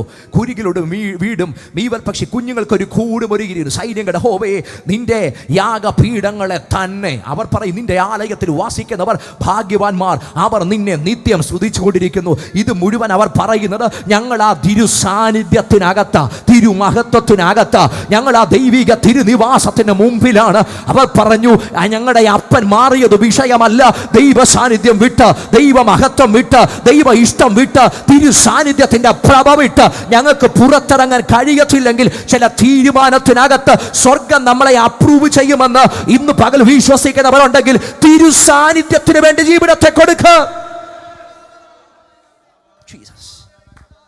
ഹല്ലേലൂയ. ദൈവ സാന്നിധ്യം വിട്ട് പോകാൻ കഴിയത്തില്ലെന്ന് ഇവിടെ മോശ ജനത്തിന് മുമ്പിൽ വെളിപ്പെടുത്തുക. അവർ കൂടാരം മാറിയടിച്ചു. ജനമെല്ലാം നോക്കിക്കൊണ്ടിരിക്കുക. പക്ഷെ ദൈവം അടയാളപ്പെടുത്തിയൊരു കാര്യമുണ്ട്. 9-ാമത്തെ വാക്യം, മോശ കൂടാരത്തിൽ കടക്കുമ്പോൾ മേഘസ്തംഭം ഇറങ്ങി കൂടാരവാതിൽക്കൽ നിൽക്കുകയും യഹോവ മോശയോട് സംസാരിക്കുകയും ചെയ്തു. ദൈവസാന്നിധ്യത്തിൽ കൊതിച്ചൊരു മനുഷ്യനോട് ദൈവം സംസാരിക്കുന്നു. ഇനി അടുത്തൊരു ഭാഗം, ജനമെല്ലാം കൂടാരവാതിൽക്കൽ മേഘസ്തംഭം നിൽക്കുന്നത് കണ്ടു. ജനമെല്ലാം എഴുന്നേറ്റ് ഓരോരുത്തൻ താൻ തൻ്റെ കൂടാരവാതിൽക്കൽ വെച്ച് നമസ്കരിച്ചു. എന്നിട്ട് പദം, ഒരുത്തൻ തൻ്റെ സ്നേഹിതനോട് സംസാരിക്കുന്നത് പോലെ യഹോവ മോശയോട് ആഭിമുഖമായി സംസാരിച്ചു.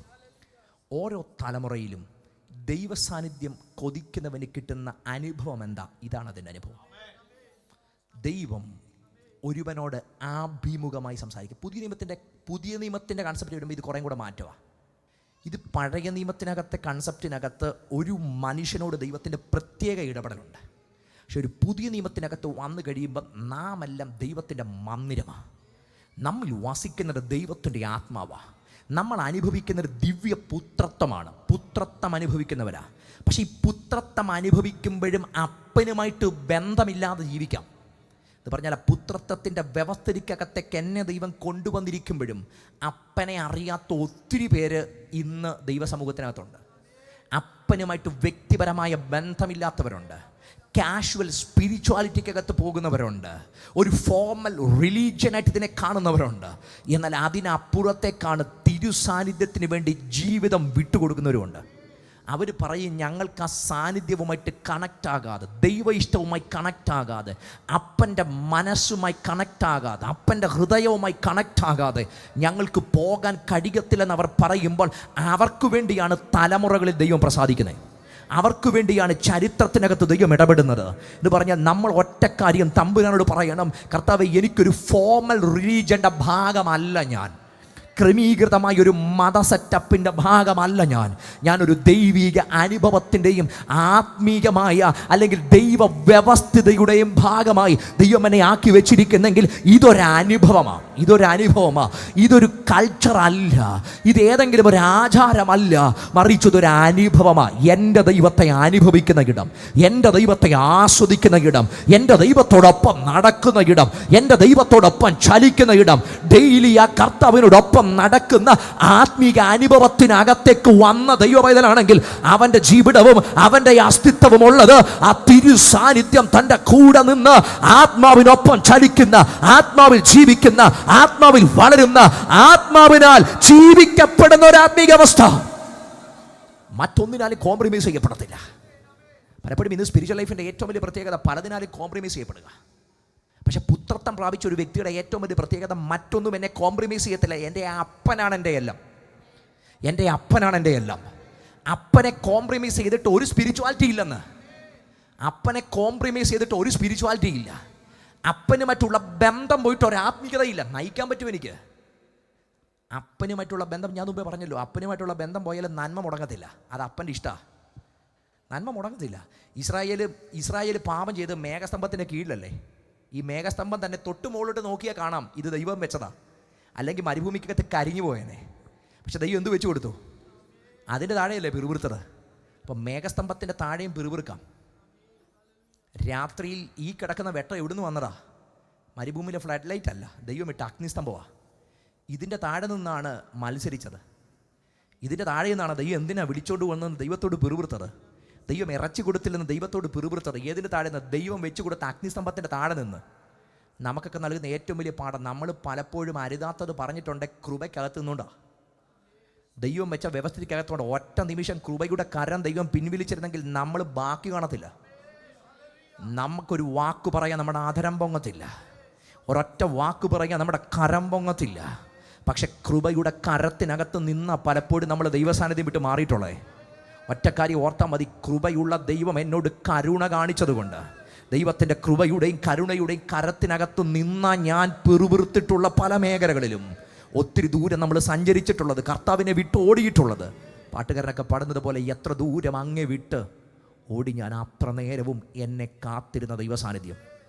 ജീവിതത്തിൽ പല വീഴ്ചകൾ വന്നിട്ടും ഒട്ടും നിഷേധിക്കാതെ എന്നെ കേവലം സ്നേഹിച്ച് എന്നെ തൻ്റെ സാന്നിധ്യത്തോട് അടുപ്പിച്ച അപ്പൻ്റെ സ്നേഹത്തിനപ്പുറത്ത് മറ്റൊന്നും പുകഴാനില്ലെങ്കിൽ ധൈര്യത്തോടെ പറയണം, എനിക്ക് മറ്റൊന്നും വേണ്ട, അപ്പം തിരു സാന്നിധ്യവുമായിട്ട് എന്നെ ഒന്ന് കണക്ട് ചെയ്യണേ, അപ്പൻ്റെ ഇഷ്ടവുമായിട്ട് എന്നെ ഒന്ന് കണക്ട് ചെയ്യണേ, എന്നെ വിളിച്ച വിളിയുമായിട്ട് എന്നെ ഒന്ന് ചേർത്ത് ബന്ധിപ്പിക്കണമേ.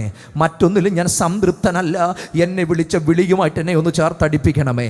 പലതിനകത്തും ഞാൻ സംതൃപ്തനായിപ്പോയി, പക്ഷെ ദൈവത്തിൻ്റെ വിളിക്കകത്ത് എന്നെ ഒന്ന് തിരിച്ച് വിളിച്ച് കൊണ്ടുവരണമേ. ആഴത്തിലുള്ള പേഴ്സണലായിട്ട് ഇൻറ്റിമേറ്റ് ആയിട്ടുള്ള ആ റിലേഷൻഷിപ്പിനകത്തേക്ക് എന്നെ ഒന്ന് കൊണ്ടുവരണമേ എന്ന് നിങ്ങളുടെ അകത്തൊരു കൊതിയുണ്ടെങ്കിൽ, ഞാൻ എപ്പോഴും പറയും, പിശാച് ഏറ്റവും അധികം നമ്മൾ സൃഷ്ടിക്കുന്ന കാര്യം നമ്മുടെ കൊതി എടുത്തു കളയും. ഒരേണസ് ഡിസയർ നമ്മുടെ അകത്തുനിന്ന് എടുത്തു കളയും. ഏതൊരു കാര്യത്തിലും ജയിക്കണമെങ്കിൽ അതിനകത്തൊരു കൊതി നമുക്ക് വേണം. നല്ലൊരു ബിസിനസ്സുകാരനെ നോക്ക്, അവൻ ആ ബിസിനസ് ജയിക്കുന്നത് അവൻ അതിനോടൊരു പാഷൻ ഉണ്ടായതുകൊണ്ടാണ്, അവനതിനൊരു കൊതി ഉണ്ടായതുകൊണ്ടാണ്. ഒരു നല്ലൊരു സ്പോർട്സ് പേഴ്സണെ നോക്ക്, അവൻ ആ സ്പോർട്സിനകത്ത് വിജയിക്കുന്ന കാര്യം അവൻ അതിനോടൊരു പാഷൻ ഉള്ളതുകൊണ്ട്, ഒരു കൊതി ഉള്ളതുകൊണ്ടാണ്. അവൻ വെറും ഒരു ഫോർമൽ ടൈം, എല്ലാവരും പ്രാക്ടീസ് ചെയ്യുന്ന 1 hour അല്ല അവൻ എടുക്കുന്നത്. ചിലപ്പോൾ 2, 3, 4, 5, 8, 10 മണിക്കൂർ അവനകത്ത് നിന്ന് കഷ്ടപ്പെട്ട് അവൻ എന്തൊക്കെ സാക്രിഫൈസ് ചെയ്യാൻ പറ്റുമോ അത് മുഴുവൻ അവൻ സാക്രിഫൈസ് ചെയ്യുന്നത് കൊണ്ടാണ് അതിനകത്ത് അവൻ വിജയിക്കുന്നത്.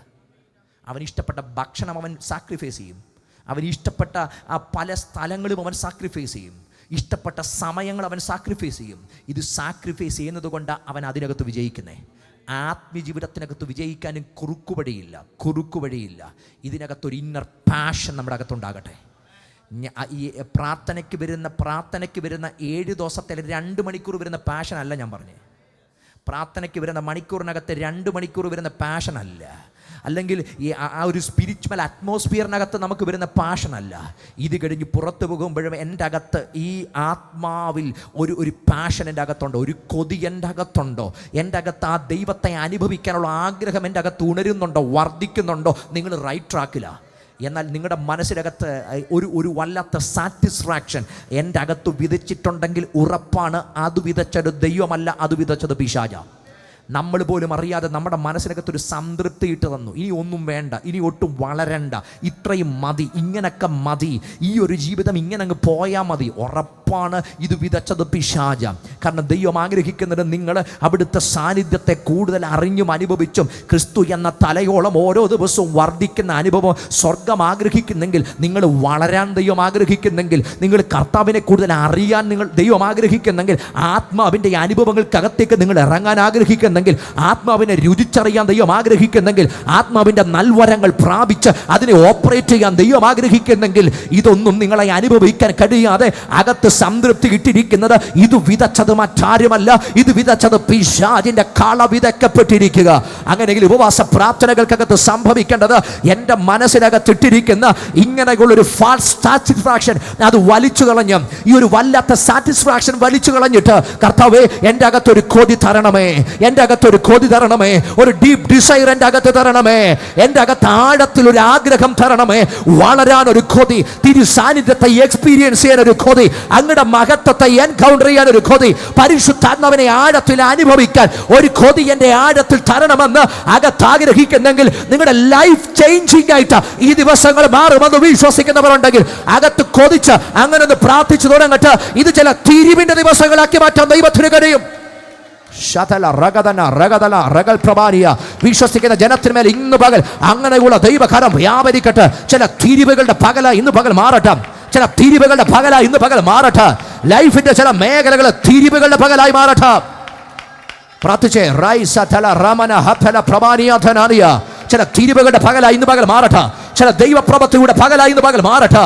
വിളിച്ച ദൈവിക വിളിക്കകത്തേക്ക് ചിലതിനെ ദൈവം മടക്കി വിളിക്കുന്ന, ദൈവ നിയോഗത്തിനകത്തേക്ക് മടക്കി വിളിക്കുന്ന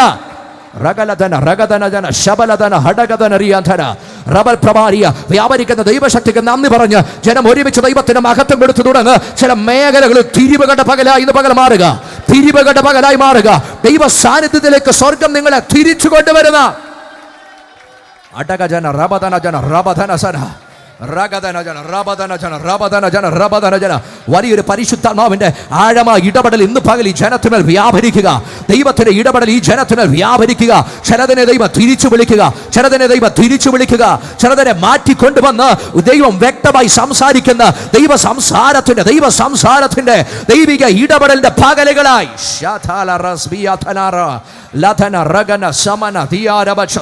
ലൈഷദൽ ഹസ്മ ഹോറിയാസ് ബഖാലിയാന ലാസ്ബദ്രോറിയദൽ പ്രവശകൽ പ്രബാനിയാന്തന.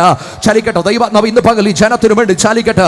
ചിലതിനെ ദൈവം തിരിച്ചു വിളിക്കുന്ന, ചിലതിനെ ദൈവം മടക്കി വരുത്തുന്ന, ചിലതിന്റെ വിളികളിലേക്ക് ദൈവം ഉറപ്പിക്കുന്ന, അവരുടെ മനസ്സുകൾ ദൈവം കണക്ട് ചെയ്യുന്ന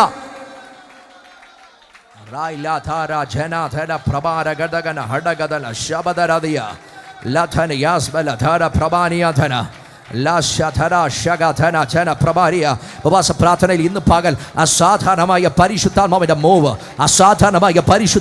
മൂവ് ശരീരങ്ങളെ മനസ്സുകളെ ഉറപ്പിക്കുന്ന ദൈവാത്മാവിന്റെ ആഴത്തുള്ള ചലനങ്ങൾ ഇന്ന് പകൽ സംഭവിക്കട്ടെ. ക്ഷണമത് ആത്മാവിൽ റിസീവ് ചെയ്യട്ടെ, ആത്മാവിൽ തിരിച്ചറിയട്ടെ.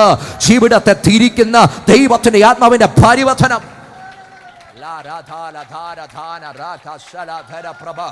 ആർധല ജാരദല ഹടഗദന റബലദന ഹടഗദന ജനരബദ റഗദന ജന റബദന ജന റബദന ജന റഗദന ശരദല ദല റബല Ragaladana, Rabadana Jana, Ragadana Jana, Shabalabana, Hardagadana Jana, Ladana Jana, Ragadana Jana, Shagadana, Holy Spirit, Holy Spirit, Holy Spirit, Holy Spirit. ഇന്ന് പകലിൽ ജനത്തിനു വേണ്ടി അങ്ങനെ ദൈവകരം ചലിക്കട്ടെ.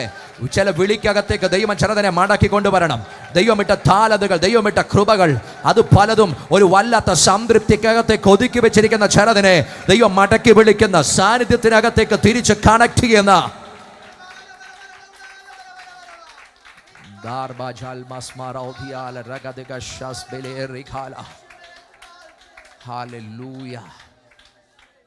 എൻ്റെ പ്രിയരെ, നമ്മുടെ വിളിക്കൊപ്പം ഞാൻ പറഞ്ഞാൽ ഒത്തിരി റിസോഴ്സ് ദൈവം ഒപ്പം ഇട്ടിട്ടുണ്ടായിരുന്നു.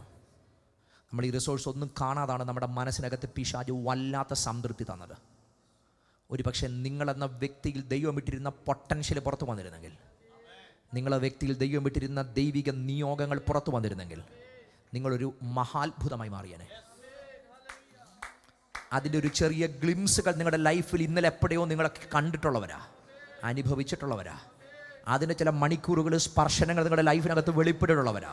പക്ഷേ ഇന്നത്തെ ലൈഫായിട്ട് ബന്ധപ്പെട്ട് നോക്കും, മൊത്തം മൂടിക്കിടക്കുക. എവിടേക്കോ ദൈവം നിങ്ങളുടെ മനസ്സിനകത്തിട്ട് അസാധാരണമായ പൊട്ടൻഷ്യൽ അകത്തിട്ട് കൊടുത്ത അസാധാരണമായ പൊട്ടൻഷ്യൽ. ഒരു പക്ഷേ ആ പൊട്ടൻഷ്യൽ പുറത്തു വന്നിരുന്നെങ്കിൽ നിങ്ങളുടെ മുമ്പിൽ ജനം വന്ന് ദൈവം മഹത്വം തിരിച്ചറിയുമായിരുന്നു. അങ്ങനത്തെ പൊട്ടൻഷ്യൽ ദൈവം അകത്ത് തന്നതാ.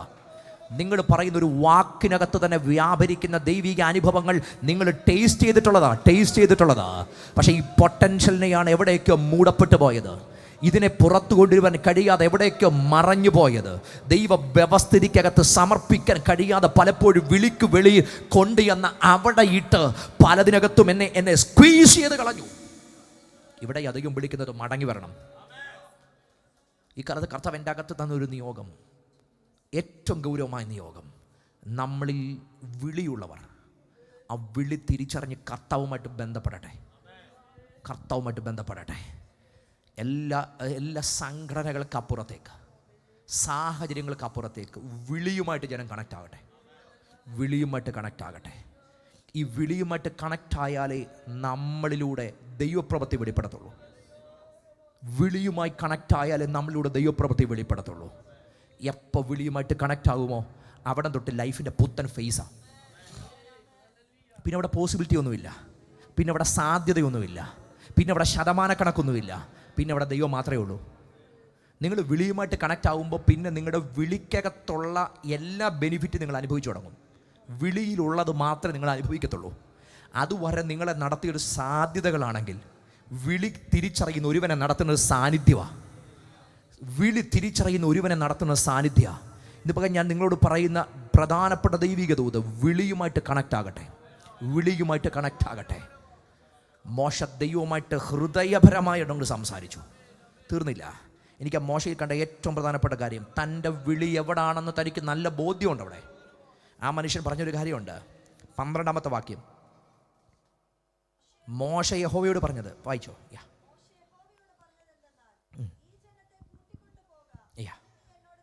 തൻ്റെ വിളി എന്തുണ്ട് താൻ ദൈവത്തോട് പറയുക, നീ പറഞ്ഞിട്ടാണ് ഞാൻ ഈ ജനത്തെ എന്ത് ചെയ്യുന്നത്, കൂട്ടിക്കൊണ്ട് പോകുക എന്ന് അങ്ങ് എന്നോട് കൽപ്പിച്ചുവല്ലോ. അടുത്തത്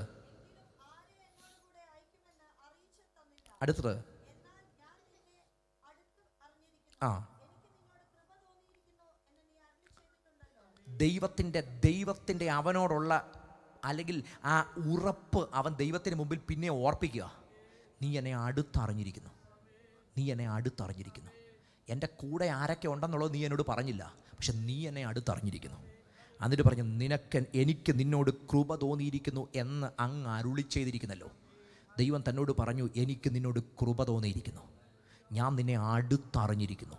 മോശ ദൈവത്തോട് പറയുക, കർത്താവ് ഇത് അങ്ങല്ലേ എന്നോട് പറഞ്ഞത്, ഞാനത് പിന്നെയും എൻ്റെ വിളിയും എൻ്റെ മേൽ അങ്ങിട്ട നിയോഗം ഞാൻ അങ്ങയുടെ മുമ്പിൽ ഓർപ്പിക്കുക. എപ്പോഴാണ് ഈ മനുഷ്യൻ ഈ വിളിയിലേക്ക് വന്നത്? എപ്പോഴവൻ ഈ ബോധ്യത്തിലേക്ക് വന്നത്? ദൈവം അവനെ ഉടച്ചപ്പെടാൻ വന്നേ. നമ്മൾ മോശയുടെ ലൈഫിൻ്റെ 2 ഫേസ് നിങ്ങൾ നോക്കിക്കേ. ചില നേരത്ത് നമ്മൾ കാണുന്ന മോശ ഭയങ്കര സ്ട്രോങ്ങാണ്, ചില നേരത്ത് നമ്മൾ കാണുന്ന മോശ അതിനും കൂടെ വീക്കാണ്. 40-ാമത്തെ വയസ്സിലെ മോശയെ നിങ്ങൾ നോക്കിക്കഴിഞ്ഞാൽ ഒറ്റയ്ക്ക് എന്തൊക്കെയോ ചെയ്യാൻ പറ്റുമെന്ന് ഭയങ്കര ധാരണ ഓടി നടന്ന മനുഷ്യനാണ്. അതുകൊണ്ടല്ലേ ഒറ്റ അടിക്ക് എന്ത് ചെയ്തു, ഒരുത്തനെ കൊന്നു. എന്തുകൊണ്ട് അവനത് ചെയ്തേ? അവൻ വളർന്നു വരുന്ന കാലം തൊട്ടേ അവൻ കേട്ടിട്ടുണ്ട്, ഈ ജനത്തെ ദൈവം വിടുവിക്കും, മിസ്രൈമിൽ നിന്ന് വിടുവിക്കും. അവൻ്റെ മേൽ കിടക്കുന്ന കോളിനെ പറ്റി അവന് ബോധ്യമുണ്ട്. പക്ഷേ ദൈവത്തിന് മുമ്പിൽ സമർപ്പിക്കുന്നതിനപ്പുറത്തേക്ക് എൻ്റെ കയ്യൂക്കിലെല്ലാം ശരിയാക്കാമെന്ന് അവൻ ചിന്തിച്ചു. അന്ന് ദൈവം പൊളിച്ചു. ഒറ്റ ഓട്ടമായിരുന്നു അവിടുന്ന്, ഒറ്റ ഓട്ടമായിരുന്നു. ചിലപ്പോഴൊക്കെ കയ്യൂക്കിനകത്ത് നമ്മൾ ശ്രമിച്ചപ്പോഴൊക്കെ നമ്മൾ പൊളിഞ്ഞിട്ടുണ്ട്. നമ്മുടെ കഴിവിനകത്ത് നമ്മുടെ ടാലൻറ്റ് നമ്മൾ അതിനകത്തേക്ക് വിളിക്കകത്തോട്ട് നമ്മുടെ കഴിവ് കുത്തിക്കയറ്റി എല്ലായിടത്തും നമ്മൾ തകർന്നിട്ടുണ്ട്. ദൈവിക പദ്ധതിക്കകത്തേക്ക് നമ്മുടെ സ്വയം നമ്മൾ ഞെരുക്കിയിടത്തെല്ലാം നമ്മൾ തകർന്നിട്ടുണ്ട്. മോശെ ദൈവം പൊളിച്ചിട്ട് പറഞ്ഞു, അന്നോടി ഓട്ടവാ. 40 വർഷം അവൻ അലഞ്ഞു, 40 വർഷം അലഞ്ഞു. വിളിക്കകത്തേക്ക് നമ്മളുടേതായ പലതും തിരികെ കയറ്റിയത് കൊണ്ട് ചില അലച്ചിലൊരു പഠിപ്പീര മരുഭൂമിക്കകത്ത് പഠിപ്പിച്ചു. പിന്നെ നേരെ കൊണ്ടു നിർത്തിയിട്ട് സാന്നിധ്യത്തിന് മുമ്പിലാണ്, മുൾപ്പടർപ്പിൻ്റെ മുമ്പിൽ. അത് വെന്തു പോകാത്ത മുൾപ്പടർപ്പിൻ്റെ മുമ്പിൽ കൊണ്ടു നിർത്തിയിട്ട് കർത്താവ് സംസാരിക്കാൻ തുടങ്ങി. നിങ്ങൾ അതിനുശേഷമുള്ള മോശയെ നോക്കിക്കേ, എന്നാ അവൻ പറഞ്ഞേ? ഒറ്റയടിക്ക് ആൾക്കാരെ കൊന്നിട്ട് ഞാൻ ഇപ്പം രക്ഷിക്കുമെന്ന് പറഞ്ഞ് അങ്ങനെ ഉഷിരോടെ നിന്ന മനുഷ്യനാണ്. അവിടെ പറയുക, കർത്താവെ അങ്ങ് മറ്റൊരാളെ അയക്കണേ, എന്നെ അയക്കണ്ട, എനിക്കതിനുള്ള ശേഷിയില്ല. ഞാൻ ഈ വിക്കനും തടിച്ച നാവുള്ളവനുവാ. ഈ ജനം ചോദിച്ചാൽ ഞാൻ ആരെന്ന് പറയും? ഞാൻ എന്താ പറയേണ്ടത്? ഒറ്റയ്ക്ക് ഇത് മുഴുവൻ ചെയ്യാമെന്ന് ആഗ്രഹത്തിൽ നിന്നവൻ ഇപ്പം പറയുക, കർത്താവ് എനിക്ക് കഴിവില്ല, മറ്റൊരാളെ അയക്കണമെന്ന്. 2 ഫേസായത്, ഒരു മനുഷ്യൻ്റെ 2 ഫേസായത്. അവൻ ആ നിമിഷം ദൈവം പറഞ്ഞു, 4-ാം വട്ടം ദൈവത്തിൻ്റെ കോപം അവൻ്റെ നേരെ ജ്വലിച്ചു. ദൈവം പറഞ്ഞു, മറ്റൊരാളല്ല നിൻ്റെ കൂടെ നിൽക്കുന്നത്, എൻ്റെ സാന്നിധ്യം നിൻ്റെ കൂടെ വരും എന്ന് പറഞ്ഞാൽ ജനം നീ എന്ന മോശയല്ല കാണുന്നത്, ജനം എന്നെ കാണും. ദൈവത്തെ വെളിപ്പെടുത്താൻ ഒരു ഉപകരണമാക്കി ദൈവം അവനെ ഉപയോഗിച്ചു. ദൈവത്തെ വെളിപ്പെടുത്താൻ ഒരു ഉപകരണങ്ങൾ ജീവിതത്തിനകത്ത് പ്രാർത്ഥിക്കുമ്പോൾ പ്രാർത്ഥിക്കണം, കർത്താവെ അങ്ങേ വെളിപ്പെടുത്താൻ ഞാനൊരു ഉപകരണം മാത്രമാകട്ടെ, അങ്ങേ ലോകം കാണാൻ ഞാനൊരു ഉപകരണം മാത്രമാകട്ടെ. എന്നെ ലോകം കാണണ്ട, എൻ്റെ കഴിവുകൾ ലോകം കാണണ്ട, അങ്ങേ കാണുന്നൊരു ഉപകരണം മാത്രമായി ഞാൻ മാറട്ടെ. മോശ ദൈവത്തെ കാണുന്ന, ദൈവത്തെ വെളിപ്പെടുത്തുന്ന ഒരു ഉപകരണം മാത്രമായി മാറി. പിന്നെ അത്ഭുതത്തിൻ്റെ പരമ്പരകളിലൂടെ വന്നു. മോശയ്ക്ക് ഒരു കാര്യം അറിയാം, അവന് കഴിവുകേടും ബലഹീനതയൊക്കെ ഉണ്ട്. പക്ഷെ ദൈവം പറഞ്ഞു, ഇതിനെ കവിയുന്നത് എൻ്റെ സാന്നിധ്യമാണ്. നിങ്ങൾ ചോദിച്ചേ, ശരിക്കും മോശയുടെ പല കാര്യങ്ങൾ ചോദ്യം ചെയ്യപ്പെട്ടിട്ടുണ്ട്. മോശയുടെ വിവാഹത്തെപ്പറ്റി അവിടെ ചോദ്യം ചെയ്യപ്പെട്ടു. മിരിയാൻ ചോദ്യം ചെയ്തു. അടുത്തത് ഈ ജനം മോശയെ ചോദ്യം ചെയ്തിട്ട് പറഞ്ഞു, നീ ഞങ്ങളെ കൊല്ലാൻ വേണ്ടിയാണോ ഈ മരുഭൂമിയിൽ എന്ത് ചെയ്തിരിക്കുന്നത്, കൊണ്ടുവന്നിരിക്കുന്നത്? പക്ഷേ എപ്പോഴെങ്കിലും അവൻ്റെ വിക്കിനെ ചോദ്യം ചെയ്തിട്ട് കാണുന്നുണ്ടോ? അവൻ്റെ ബലഹീനതയെ ചോദ്യം ചെയ്തിട്ട് കാണുന്നുണ്ടോ? ജനം പറഞ്ഞിട്ടുണ്ടോ, നീ ഇങ്ങനെ ഒരു 10 വാക്ക് പറയാൻ 10 മിനിറ്റ് എടുക്കും, ഞങ്ങൾ ഉദ്ദേശിക്കുന്ന ലീഡർ നല്ല വൈബ്രൻ്റായിട്ട് വാക്ക് പറയുന്ന ഒരു മനുഷ്യനാണ്, പറഞ്ഞിട്ടുണ്ടോ? ഇല്ല. കാരണം അതിനെ പൊതിഞ്ഞത് സാന്നിധ്യമാണ്. ദൈവം ഒരു കാര്യത്തെ പൊതിഞ്ഞാൽ, ദൈവത്തിൻ്റെ സാന്നിധ്യം ഒരു കാര്യത്തെ പൊതിഞ്ഞാൽ, എൻ്റെ ബലഹീനത എന്തു ബലഹീനതയുമാകട്ടെ അതിനെ പൊതിയുന്നത് തിരു സാന്നിധ്യമാണ്. പിന്നെ ഒറ്റ മനുഷ്യനും എൻ്റെ നേരെ വിരൽ ചൂണ്ടാൻ ദൈവം അവസരം കൊടുക്കത്തില്ല. തിരു സാന്നിധ്യം എൻ്റെ ലൈഫിൽ എനിക്ക് കാവലായിട്ട് നിൽക്കും, എൻ്റെ ഉത്തരവാദിയായിട്ട് നിൽക്കും. എൻ്റെ ഉത്തരവാദിയായിട്ട് നിൽക്കുന്നത് മനുഷ്യനല്ല, എൻ്റെ ഉത്തരവാദിയായിട്ട് നിൽക്കുന്നത് തിരു സാന്നിധ്യമാണ്. എനിക്ക് വേണ്ടി പറയുന്നത് മനുഷ്യനല്ല, എനിക്ക് വേണ്ടി പറയുന്നത് തിരു സാന്നിധ്യമാണ്. എനിക്ക് വേണ്ടി ഇടപെടുന്നത് മനുഷ്യനല്ല, എനിക്ക് വേണ്ടി ഇടപെടുന്നത് ദൈവ സാന്നിധ്യമാണ്. എൻ്റെ ബലഹീനതയാ, പക്ഷെ ബലഹീനതയെ പൊതിയുന്ന തിരു സാന്നിധ്യം എൻ്റെ ജീവിതത്തിൽ വ്യാപരിച്ചാൽ ലോകം കാണുന്നത് എൻ്റെ ബലഹീനതയല്ല, അതിന്മേൽ പൊതിയുന്ന ദൈവത്തിൻ്റെ സാന്നിധ്യമാണ്. വിഷയം തിരു സാന്നിധ്യമാണ്. ഈ സാന്നിധ്യത്തിനകത്ത് ജീവിക്കുന്ന ലൈഫാണ്. മോശ അത് മനസ്സിലാക്കി. അതുകൊണ്ട് തന്നെ മോശ പറയുന്നത്, കർത്താവേ ഈ ജനത്തിന് ചിലപ്പം ദൂതം കിട്ടിയാലും അവർ കനാനി പോവും, പക്ഷേ എനിക്ക് സാന്നിധ്യം കിട്ടിയില്ലെങ്കിൽ എൻ്റെ ലൈഫ് നഷ്ടമാണ് എന്ന് പറഞ്ഞ് എനിക്കിവിടുന്ന് ചലിക്കാൻ പറ്റത്തില്ല, എനിക്കിവിടുന്ന് മുന്നേറാൻ പറ്റത്തില്ല, എനിക്ക് അങ്ങയുടെ സാന്നിധ്യം ഉണ്ടായേ തീരൂ. ആ മനുഷ്യൻ അവിടെ നിന്ന് പറയുക, ഈ ദൈവത്തോട് ഈ കാര്യങ്ങൾ ചോദിച്ചു. എന്നിട്ട് പറയുന്നു 13-ാമത്തെ വാക്യം, ആകയാൽ എന്നോട് കൃപയുണ്ടെങ്കിൽ നിൻ്റെ വഴി എന്നെ അറിയിക്കണം, നിനക്കെന്നോട് കൃപയുണ്ടാകുവാൻ തക്കവണ്ണം ഞാൻ നിന്നെ അറിയുമാറാകട്ടെ, ഈ ജാതി നിൻ്റെ ജനമെന്ന് ഓർക്കണമേ. എന്നിട്ട് പറയുന്നു, അതിനവൻ എൻ്റെ സാന്നിധ്യം നിന്നോടുകൂടെ പോരും, ഞാൻ നിനക്ക് സ്വസ്ഥത നൽകുമെന്ന് അരുളി ചെയ്തു. ഈ മനുഷ്യൻ പറയുന്നൊരു കാര്യമുണ്ട്. ശരിക്കും അദ്ദേഹം ഒരു പുരോഹിതൻ്റെ സ്ഥാനത്ത് നിന്ന് നിലവിളിക്കുക. സാന്നിധ്യത്തെ കൊതിക്കുന്ന ഒരുവനാണ് ഒരു ജനതയുടെ വിടുതൽ. ഒരു സഭയുടെ വെളിച്ചം അതിനകത്ത് സാന്നിധ്യത്തെ കൊതിക്കുന്ന ഒരു കൂട്ടമാണ്. സാന്നിധ്യത്തെ കൊതിക്കുന്ന, കർത്താവിനോട് ചേർന്ന് പറ്റിയിരിക്കുന്ന, ദൈവത്തിൻ്റെ വഴികൾ നടക്കുന്ന. അതുകൊണ്ടല്ലേ ഏറ്റവും തകർന്ന സഭകളെ നോക്കിയിട്ട് കർത്താവ് പറഞ്ഞൊരു പദമുണ്ട്, ഉടുപ്പും മലിനമാകാത്ത ചിലർ എനിക്ക് സർദീസിലുണ്ട്. ഒരു കൂട്ടം, ഒരു റെമനൻറ്റിന് ദൈവം എല്ലാ കാലത്തും മാറ്റിയിട്ടുണ്ട്. ഞാൻ വിശ്വസിക്കുന്നു ഈ കാലഘട്ടത്തിലും ഒരു കൂട്ടത്തെ ദൈവം മാറ്റിയിട്ടിട്ടുണ്ട്. ദൈവത്തിൻ്റെ ഹൃദയം അറിയുന്നൊരു കൂട്ടത്തെ ദൈവം മാറ്റിയിട്ടിട്ടുണ്ട്. സാന്നിധ്യത്തെ കൊതിക്കുന്ന ഒരു കൂട്ടത്തെ ദൈവം മാറ്റിയിട്ടിട്ടുണ്ട്. ദൈവ ഇഷ്ടത്തിന് മാത്രം വില കൊടുക്കുന്ന ഒരു കൂട്ടത്തെ ദൈവം മാറ്റിയിട്ടിട്ടുണ്ട്. മറ്റൊന്നും വിലമതിക്കാതെ ദൈവത്തെ മാത്രം വിലമതിക്കുന്ന, ദൈവ ഇഷ്ടം മാത്രം വിലമതിക്കുന്ന ഒരു കൂട്ടത്തെ ദൈവം മാറ്റിയിട്ടിട്ടുണ്ടെങ്കിൽ നമുക്ക് പ്രാർത്ഥിക്കാം, കർത്താവേ അത് ഞാനാകട്ടെ, എൻ്റെ കുടുംബമാകട്ടെ, ഞാൻ ആ ദൈവ സാന്നിധ്യത്തെ കൊതിക്കുന്നതിലൂടെ അത് എനിക്ക് മാത്രമല്ല ഒരു വിശാല തലങ്ങളിലേക്ക് അങ്ങയുടെ കരവും അങ്ങയുടെ ബ്ലെസ്സിങ്ങും ചലിക്കപ്പെടണമെന്ന് കൊതിക്കുന്നെങ്കിൽ പ്രാർത്ഥിക്കുക, കർത്താവേ തിരു സാന്നിധ്യത്തെ ആഴത്തിൽ അനുഭവിക്കാൻ എന്നെ സഹായിക്കണം. കഥ പറഞ്ഞു എൻ്റെ സാന്നിധ്യം നിൻ്റെ കൂടെ പോരും. പക്ഷെ അത് അവന് ഞാൻ ആ ഭാഗം മനസ്സിലാക്കിയത് പേഴ്സണലായിട്ടാണ്. എൻ്റെ സാന്നിധ്യം നിൻ്റെ കൂടെ എന്ത് ചെയ്യും? പോരും. ഞാൻ നിനക്കെന്ത് തരും? അവന് പേഴ്സണലായിട്ട് പറഞ്ഞതാണ്. പക്ഷെ മോശ അന്നേരം സാറ്റിസ്ഫൈഡ് അല്ല. കാരണം തൻ്റെ കോൾ ലഭിച്ചത് തനിക്ക് മാത്രമല്ല, ഒരു ജനതയും കൂടെ ആ കോളിനകത്തുണ്ട്. ചില വിളിക്കകത്ത് നമ്മൾ മാത്രമല്ല, നമ്മുടെ കൂടെ ഒരു ജനം കൂടെ ഉണ്ട്. അതാണ് ദൈവിക വിളിയെങ്കിൽ ആ വിളിക്കകത്ത് ഞാൻ മാത്രം പോയാൽ പോരാ, എൻ്റെ ജനവും പോകണം. ഇങ്ങനെയുള്ള ലീഡർമാർ എഴുന്നേൽക്കുമ്പോഴാണ് അങ്ങനെയുള്ള സമൂഹങ്ങൾ വിടിവിക്കപ്പെടുന്നത്. എന്ന് പറഞ്ഞാൽ വിളിക്കകത്ത് ഞാൻ മാത്രമല്ല, വിളിയുടെ കൂടെ എൻ്റെ ഒപ്പം ഒരു ജനം കൂടെ ഉണ്ടെന്ന് പൗലോസ് എന്ന മനുഷ്യൻ മനസ്സിലാക്കിയത്. ഞാൻ കാരാഗ്രഹത്തിൽ കിടക്കുമ്പോഴും വിളി മരിക്കുന്നില്ല. ആ വിളിക്കകത്ത് ഒരു തലമുറയെ അതിൻ്റെ കൂടെ ആ മനുഷ്യൻ ഒരുക്കി. ഒരു ഒനേസിമോസ് ഒരുക്കപ്പെട്ടത് കാരാഗ്രഹത്തിലാണ്. ഒരു തീത്തോസ് ഒരുക്കപ്പെട്ടത് കാരാഗ്രഹത്തിലാണ്. ഒരു ലൂക്കോസ് ഒരുക്കപ്പെട്ടത് കാരാഗ്രഹത്തിനകത്താണ്. ഒരു മർക്കോസ് പ്രയോജനമുള്ളവനായി പൗലോസിനൊപ്പം നിന്നത് കാരാഗ്രഹത്തിനകത്താണ്. ഞാൻ വിശ്വസിക്കുന്ന അടുത്ത സന്താനങ്ങളെ ജനിപ്പിക്കുന്ന ഇടമായിട്ട് കാരാഗ്രഹം മാറി. എൻ്റെ പ്രിയരെ, നമ്മുടെ വിളി നമുക്ക് മാത്രം ഉള്ളതല്ല. ചില വിളികൾ കൈമാറപ്പെടാനും കൂടെ ഒരു സർക്കിളിനെ ദൈവം ഒരുക്കിയിട്ടുണ്ട്. നമ്മളിൽ മാത്രം ഒതുക്കിയിട്ടിരിക്കുന്ന, നമ്മളിൽ മാത്രം വെച്ചിരിക്കുന്ന, എനിക്കും എൻ്റെ കുടുംബത്തിനും മാത്രമുള്ള വിളിയല്ല. ഈ വിളിക്ക് വെളിയിൽ ഒരു വിശാലമായ സർക്കിളുണ്ട് കേട്ടോ. ഈ വിളിക്ക് വെളിയിൽ ഒരു വിശാലമായ സർക്കിളുണ്ട്. നിങ്ങൾ അവരിലേക്ക് റൈറ്റായിട്ട് കണക്ട് ചെയ്യാൻ ആവശ്യമായിട്ടുള്ള എല്ലാ നിയോഗവും സാന്നിധ്യവുമാണ് നിങ്ങളുടെ വിളിക്കകത്ത് ദൈവം നൽകിയിരിക്കുന്നെങ്കിൽ എന്നോടൊപ്പം നിൽക്കുന്ന സകലത്തിൻ്റെ മേലും ദൈവം ഏൽപ്പിച്ചിരിക്കുന്ന നിയോഗവും അഭിഷേകവും കൈമാറുവാനുള്ള വിളി ദൈവം എൻ്റെ പക്കൽ തന്നിട്ടുണ്ടെന്ന് അകത്തുറപ്പുള്ളവരുണ്ടെങ്കിൽ ധൈര്യത്തോടെ പറയണ, കർത്താവേ എന്നിൽ മാത്രം ഒതുങ്ങിയിരിക്കുന്ന, എൻ്റെ കുടുംബത്തിൽ മാത്രം ഒതുങ്ങിയിരിക്കുന്ന ഒരു അവസ്ഥയല്ല. ഈ സാന്നിധ്യത്തോടൊപ്പം ഒരു ജനതയെ ദൈവം കണക്ട് ചെയ്യണം. മോശയ്ക്ക് മനസ്സിലായി, എന്നെ മാത്രമല്ല ദൈവം വിളിച്ചത്, എൻ്റെ വിളിക്കൊപ്പം ഒരു പറ്റം ആൾക്കാരുണ്ട്.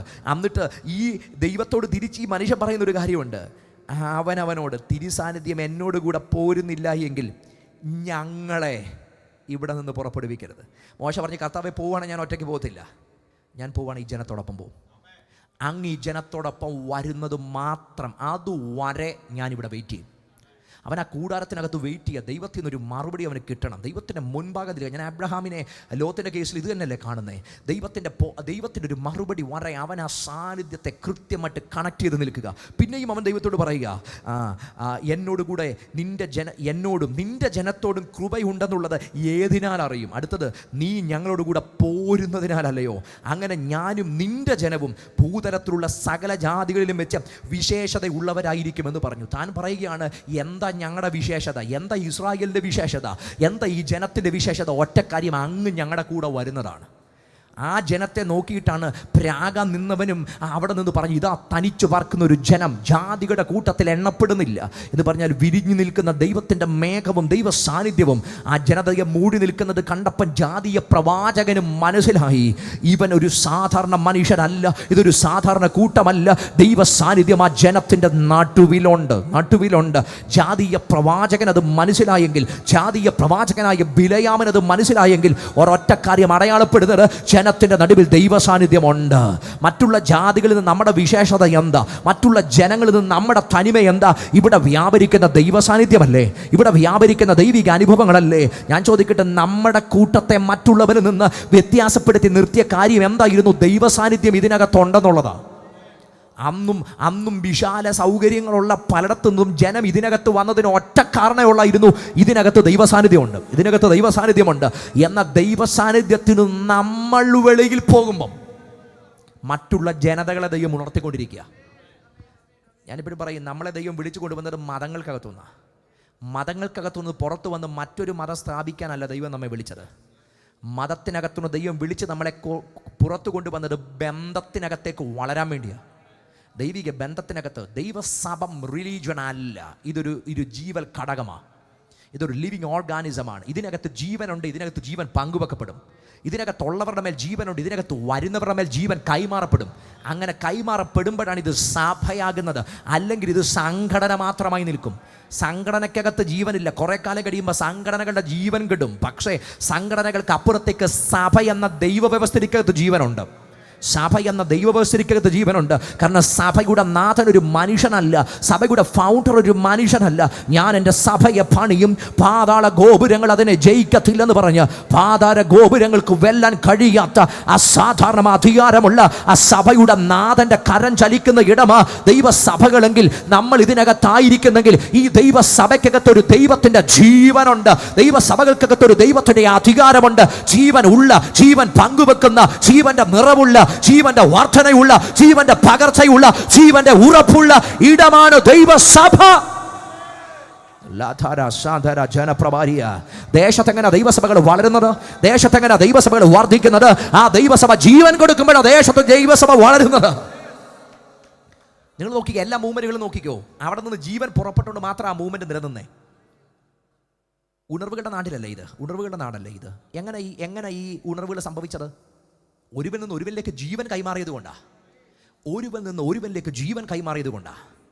മരണമല്ല കൈമാറിയത്, ജീവനാണ് കൈമാറിയത്. ജീവിതത്തിൻ്റെ തകർച്ചയ്ക്കകത്ത് വന്നവനകത്ത് ജീവൻ കൈമാറി, അവൻ അടുത്തവന് കൈമാറി. ഇതൊരു ചെയിൻ റിയാക്ഷൻ പോലെ ഒന്നിൽ നിന്ന് ഒന്നിലേക്ക് ഇത് പകർന്നു പോയി. അങ്ങനെ റിവൈവൽ സംഭവിച്ചത്. റിവൈവൽ നടന്നിടത്തൊക്കെ ജീവന്റെ കൈമാറ്റമായിരുന്നു, വെളിച്ചത്തിന്റെ കൈമാറ്റമായിരുന്നു. അന്ധകാര നിബിഡമായ ദേശങ്ങൾ, ബാറുകൾ എങ്ങനെ അടയ്ക്കപ്പെട്ടത്, എങ്ങനെ അവിടെയെല്ലാം ജനം ഓടി വന്നത്, പബ്ബുകൾ പൂട്ടപ്പെട്ടത്, ഒറ്റക്കാരനെയുള്ള ജീവന കൈമാറിയത്. ഇരുട്ടകന്നു മാറി. ദൈവസഭ എന്ന ദൈവ വ്യവസ്ഥയ്ക്കകത്ത് ഗൗരവമായി വരുന്നൊരു ദൈവ പൈലിൽ നിന്ന് പുറപ്പെടുന്നൊരു ജീവനാ. അങ്ങനെ ദൈവസഭകൾ കൊതിക്കേണ്ടത്, പ്രാർത്ഥിക്കേണ്ടത്, കർത്താവേ ഈ ഒരു അന്ത്യകാലത്ത് എൻ്റെ സഭകൾക്കകത്തു നിന്ന്, എൻ്റെ കുടുംബത്തിനകത്തു നിന്ന് ജീവൻ്റെ ഒരു പകർന്നൊഴുക്ക് എൻ്റെ ദേശത്തിലേക്ക്, എൻ്റെ സമൂഹത്തിലേക്ക്, എൻ്റെ ചുറ്റുപാടുകളിലേക്ക്, എൻ്റെ സമസ്ത മേഖലകളിലേക്കും ഒരു ജീവൻ്റെ പകർന്നൊഴുക്ക് സംഭവിക്കണമെന്ന് അകത്ത് കൊതിച്ച് പ്രാർത്ഥിക്കാൻ തയ്യാറാകുന്നെങ്കിൽ നിങ്ങളെ അതിൻ്റെ ഒരു ചാനലായി ഉപയോഗിക്കാൻ ദൈവത്തിന് കഴിയുമെന്ന് വിശ്വസിക്കുന്നവർ ധൈര്യത്തോടെ ദൈവത്തോട് പ്രാർത്ഥിച്ചു തുടങ്ങ്. എന്നെ ആ ദൈവ മഹത്വത്തിനൊരു കാരിയറാക്കി. ഇന്ന് പകൽ അങ്ങനെ കൊതിക്കുന്ന ജനം ഒന്നിച്ച് പ്രാർത്ഥിച്ചു തുടങ്ങട്ടെ.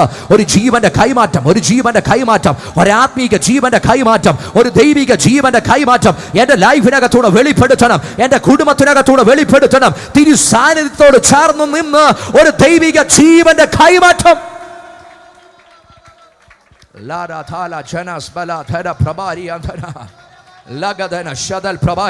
പ്രാർത്ഥിച്ചു തുടങ്ങിക്കോ.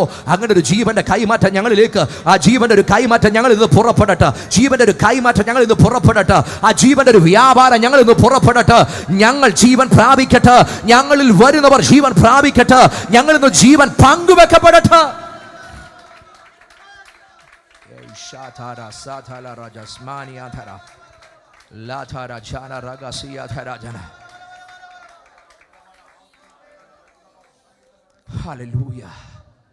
മോശെ എന്ന മനുഷ്യൻ പറഞ്ഞു, ജീവൻ എനിക്ക് മാത്രം പോരാ, സാന്നിധ്യം എനിക്ക് മാത്രം പോരാ, അങ്ങയുടെ ജനത്തിന് മുഴുവൻ ആ സാന്നിധ്യം അനുഭവിക്കണം അല്ലേ?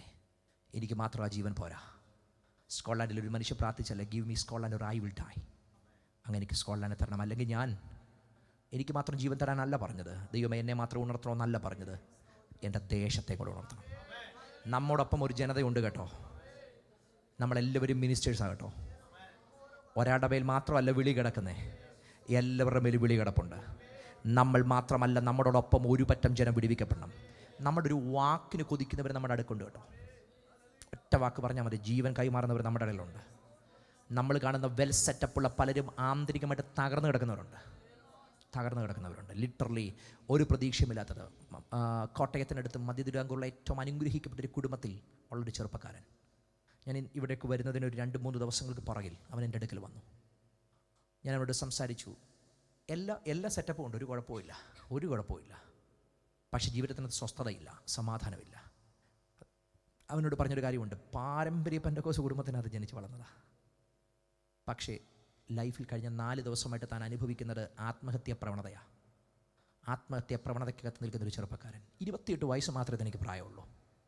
ലൈഫിനകത്ത് എവിടെയും സ്പർശിക്കപ്പെടാതെ നിൽക്കുന്നവർ. ഞാൻ അവരോട് ചോദിച്ചു, നിൻ്റെ ലൈഫിനകത്ത് എപ്പോഴെങ്കിലും ദൈവമായിട്ടൊരു എൻകൗണ്ടർ ഉണ്ടോ? No, never. അപ്പൻ പെന്തക്കോസിൽ പോയത് കൊണ്ട് മകനും പെന്തക്കോസിലുണ്ട്. അപ്പൻ യോഗത്തിൽ പങ്കെടുക്കുന്നുണ്ട്, അവനും യോഗത്തിൽ പങ്കെടുക്കുന്നുണ്ട്. ദൈവമായിട്ടും പരിശുദ്ധാത്മാവുമായിട്ടും എവിടെയും ഒരു എൻകൗണ്ടർ നമ്മുടെ ലൈഫിനകത്ത് നടന്നിട്ടില്ല. ഇങ്ങനെയുള്ള തകരപ്പെട്ട ജീവൻ പോയ പലതും നമ്മുടെ ഇടയിലുണ്ട്. ഇത് കണ്ടിട്ടാണ് പലപ്പോഴും ദൈവസഭ കണ്ണടച്ച് അതിനോട് പ്രതികരിക്കാതിരിക്കുന്നത്. എൻ്റെ പ്രിയരെ, അതിൻ്റെ നടുവിലാണ് ദൈവസമൂഹങ്ങൾ ആത്മാവിൽ കണ്ണ് തുറക്കണം. ഇതൊരു ദൈവിക അലേർട്ടിൻ്റെ കാലമാണ്. നമ്മൾ കണ്ണ് തുറന്നില്ലെങ്കിൽ നമ്മുടെ മുമ്പിൽ നിന്ന് ഒരു തലമുറ പോകുന്നത് നമ്മൾ കാണേണ്ടി വരും. ഈ ദേശങ്ങൾക്കകത്ത് ഇന്ന് പള്ളികൾ വിൽക്കുന്ന കാര്യം ഒരു 50 വർഷം 80 വർഷം പുറകിൽ ഇവിടെ നിന്നൊരു തലമുറ അങ്ങനെ ചിന്തിച്ചത് കൊണ്ടാണ് ഇന്നത്തെ തലമുറ പള്ളി വിൽക്കുന്നത്. അന്നവർ ദൈവസാന്നിധ്യത്തെ കൊതിച്ചിരുന്നെങ്കിൽ അടുത്തൊരു തലമുറ അവർക്കൊപ്പം ഉണ്ടാവുമായിരുന്നു. പക്ഷേ അവർ മറ്റു പലതിൻ്റെയും മുമ്പിൽ പിശാച് അവരെ സാറ്റിസ്ഫൈ ചെയ്തപ്പോൾ അതിനൊപ്പം ഒന്നായിട്ട് അവർ ആ ചർച്ച് കണ്ടു. എന്ന് പറഞ്ഞാൽ ഞങ്ങൾക്കുള്ള മറ്റു പലതിൻ്റെയും ഒപ്പം, പല ബിസിനസ്സുകളുടെയും ഒപ്പം ഞായറാഴ്ചയുള്ളൊരു ബിസിനസ്, ആ ബിസിനസ്സിന് പറയുന്ന പേരാണ് ചർച്ച്. എന്ന് പറഞ്ഞാൽ പല ബിസിനസ്സുകളുടെ ഒരു ബിസിനസ്സായിട്ട്, എന്ന് പറഞ്ഞാൽ അവർ വില കുറച്ചു. അവർ വില കുറച്ച് കണ്ടതിനെ അടുത്ത തലമുറ വിലയില്ലാത്തതായി കണ്ടു. മറ്റുള്ളവർ ഒരു തലമുറ വിലയേറിയതായി കണ്ടു, രണ്ടാമത്തെ തലമുറ വില കുറച്ച് കണ്ടു, മൂന്നാമത്തെ തലമുറ വിലയില്ലാത്തതായി കണ്ടു.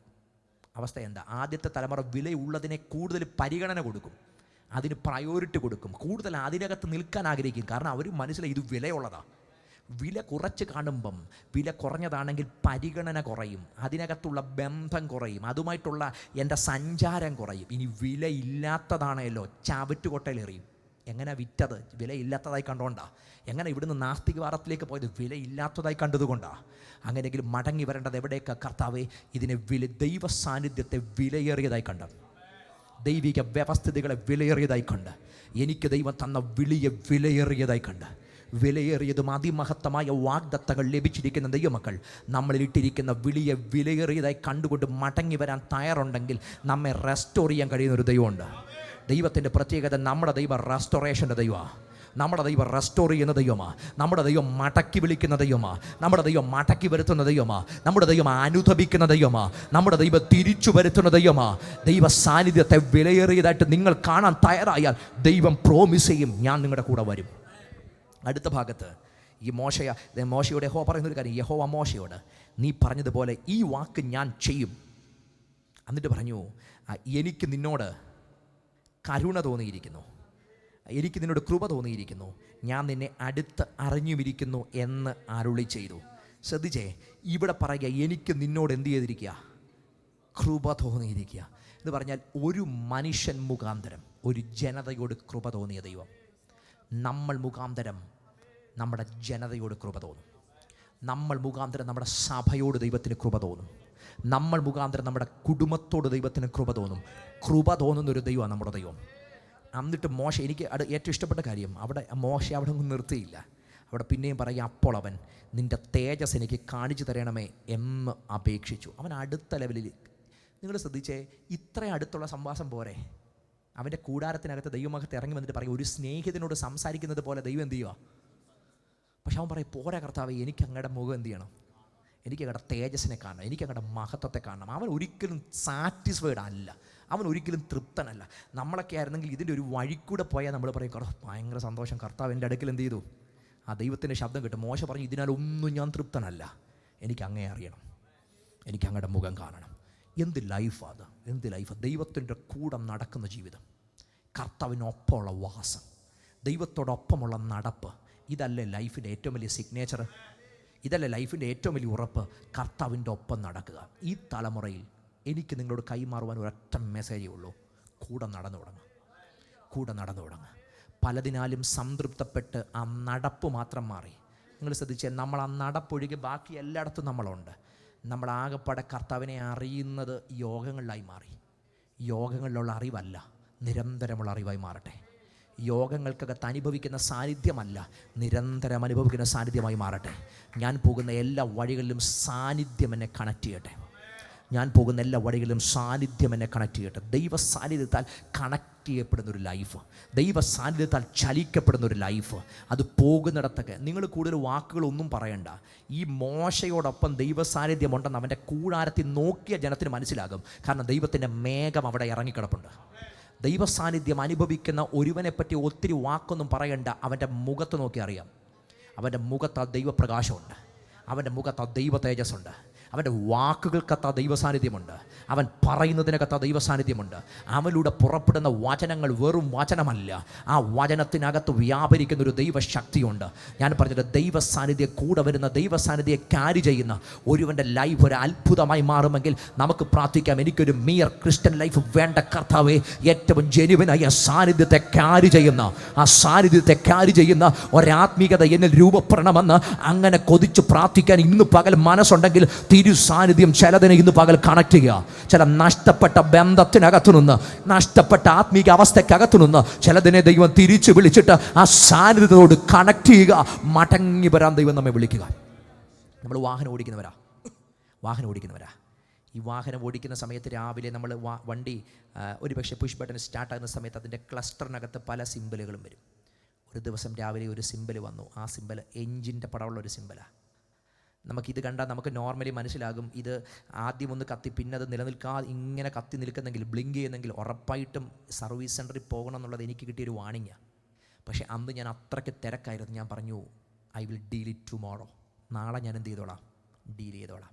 പക്ഷെ നാളെ അതിലും തിരക്കുള്ള ദിവസമായിരുന്നു. ഞാൻ പറഞ്ഞു, I will deal it in the weekend ഞാൻ എന്ത് ചെയ്തോളാം, ഡീൽ ചെയ്തോളാം. പക്ഷേ ആ വീക്കെൻഡ് അതിലും തിരക്കായിപ്പോയി. അന്നേരം പറഞ്ഞു, എന്നാൽ പിന്നെ അടുത്ത ദിവസം ഞാൻ എന്ത് ചെയ്തോളാം.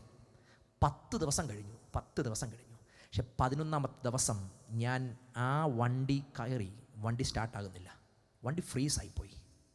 മെഴ്സിഡീസ് ബെൻസിനെ പറഞ്ഞിട്ട് ഒരു കാര്യമില്ല, BMW ആണെങ്കിൽ അതിനെ പറഞ്ഞിട്ട് ഒരു കാര്യവുമില്ല. 10 ദിവസം എൻ്റെ കണ്ണിന് മുമ്പിൽ പലവട്ടം വാണിംഗ് തന്നതാ. ഇതിങ്ങനെ ബ്ലിങ്കി കിടക്കുമായിരുന്നു എൻ്റെ കണ്ണിന് മുമ്പിൽ. ഞാനത് കാണുന്നുണ്ട്. അപകടമാണെന്ന് കാണുന്നുണ്ട്. പലവട്ടം ഈ വണ്ടി നമ്മോട് പറഞ്ഞതാ, നിങ്ങൾ അപകടത്തിലാണ്. എഴുതി കാണിച്ചതാ go to the service centre. പക്ഷെ 10 ദിവസം ഞാനത് കണ്ടിട്ടും ഞാനതിനെ അവഗണിച്ചു. 11ാമത്തെ ദിവസം ഈ എൻജിൻ നിന്നപ്പോഴാണ് ഞാൻ അറിയുന്നത്. അപകടം അത്ര വലിപ്പമെന്നറിയുന്നത്. ആത്മീയ ജീവിതത്തിൻ്റെ വാണിംഗ് മുമ്പിൽ പലപ്പോഴും ബ്ലിങ്ങിക്കിടപ്പുണ്ട്. തിരിച്ചുവരവ് അത്യാവശ്യമാണെന്ന് ദൈവം പലപ്പോഴും ആവർത്തിച്ച് പറയുന്നുണ്ട്. ദൈവത്തിൻ്റെ ഇടപെടലിന് വേണ്ടി സ്പിരിച്വൽ എൻജിൻ സമർപ്പിക്കണമെന്ന് പറയുന്നുണ്ട്. ആത്മീയ ജീവിതത്തിനകത്ത് തമ്പുരാൻ്റെ മുമ്പിൽ മുട്ടുമടക്കണം, കരയണമെന്ന് സ്വർഗ്ഗം നമ്മോട് പറയുന്നുണ്ട്. പക്ഷേ ഇതൊന്നും നമ്മൾ പലപ്പോഴും തിരക്കുകളിടയ്ക്ക് അവഗണിച്ച് നമ്മൾ മുൻപോട്ട് പോകുമ്പം ഇത് ഫ്രീസാകുന്നതിന് മുമ്പ് തമ്പുരാൻ്റെ കരങ്ങളിലൊന്ന് എറിഞ്ഞു കൊടുക്കാനുള്ള മുന്നറിയിപ്പാണ് ഇന്ന് പകൽ സ്വർഗ്ഗം നമുക്ക് തരുന്നത്. സാന്നിധ്യവുമായിട്ടൊന്ന് കണക്റ്റ് ആകാനുള്ള മുന്നറിയിപ്പ്. എൻ്റെ ആത്മീക എൻജിൻ, ആത്മീക കടികാരം നിലയ്ക്കുന്നതിന് മുമ്പ് കർത്താവ് ആ സാന്നിധ്യത്തിനകത്തേക്ക് എന്നെ ഒന്ന് തിരിച്ചു കൊണ്ടുവരണമേ എന്ന് കൊതിയോടെ പ്രാർത്ഥിക്കാൻ മനസ്സുണ്ടെങ്കിൽ നിങ്ങളുടെ മേൽ ദൈവത്തിൻ്റെ ഫേവറുണ്ട് കേട്ടോ. നിങ്ങളുടെ മേൽ ദൈവത്തിൻ്റെ ഫേവറുണ്ട്. നിങ്ങളുടെ മേൽ ദൈവത്തിൻ്റെ കരമുണ്ട്. ഒന്ന് പ്രാർത്ഥിച്ചു തുടങ്ങിക്കോ. കർത്താവേ, ഇന്ന് പകൽ ഒരു സാധാരണ പകലായി മാറട്ടെ. ഒരു സാധാരണ പകലായി മാറരുത്. ഇന്ന് പകൽ അസാധാരണമായി ഞാൻ എന്നെ തന്നെ ഒന്ന് കാണുന്ന, ആ സാന്നിധ്യത്തിൻ്റെ വലിപ്പം ഞാൻ കാണുന്ന, അതെൻ്റെ ലൈഫിനകത്ത് വെളിപ്പെടണമെന്ന് ആഴത്തിൽ പ്രാർത്ഥിക്കുന്ന മണിക്കൂറായി മാറട്ടെ. ജനമാധരം തുറക്കട്ടെ. ആ സാന്നിധ്യത്തിന് ഒരുമിച്ച് കൊതിച്ചൊന്ന് പ്രാർത്ഥിച്ചു തുടങ്ങട്ടെ.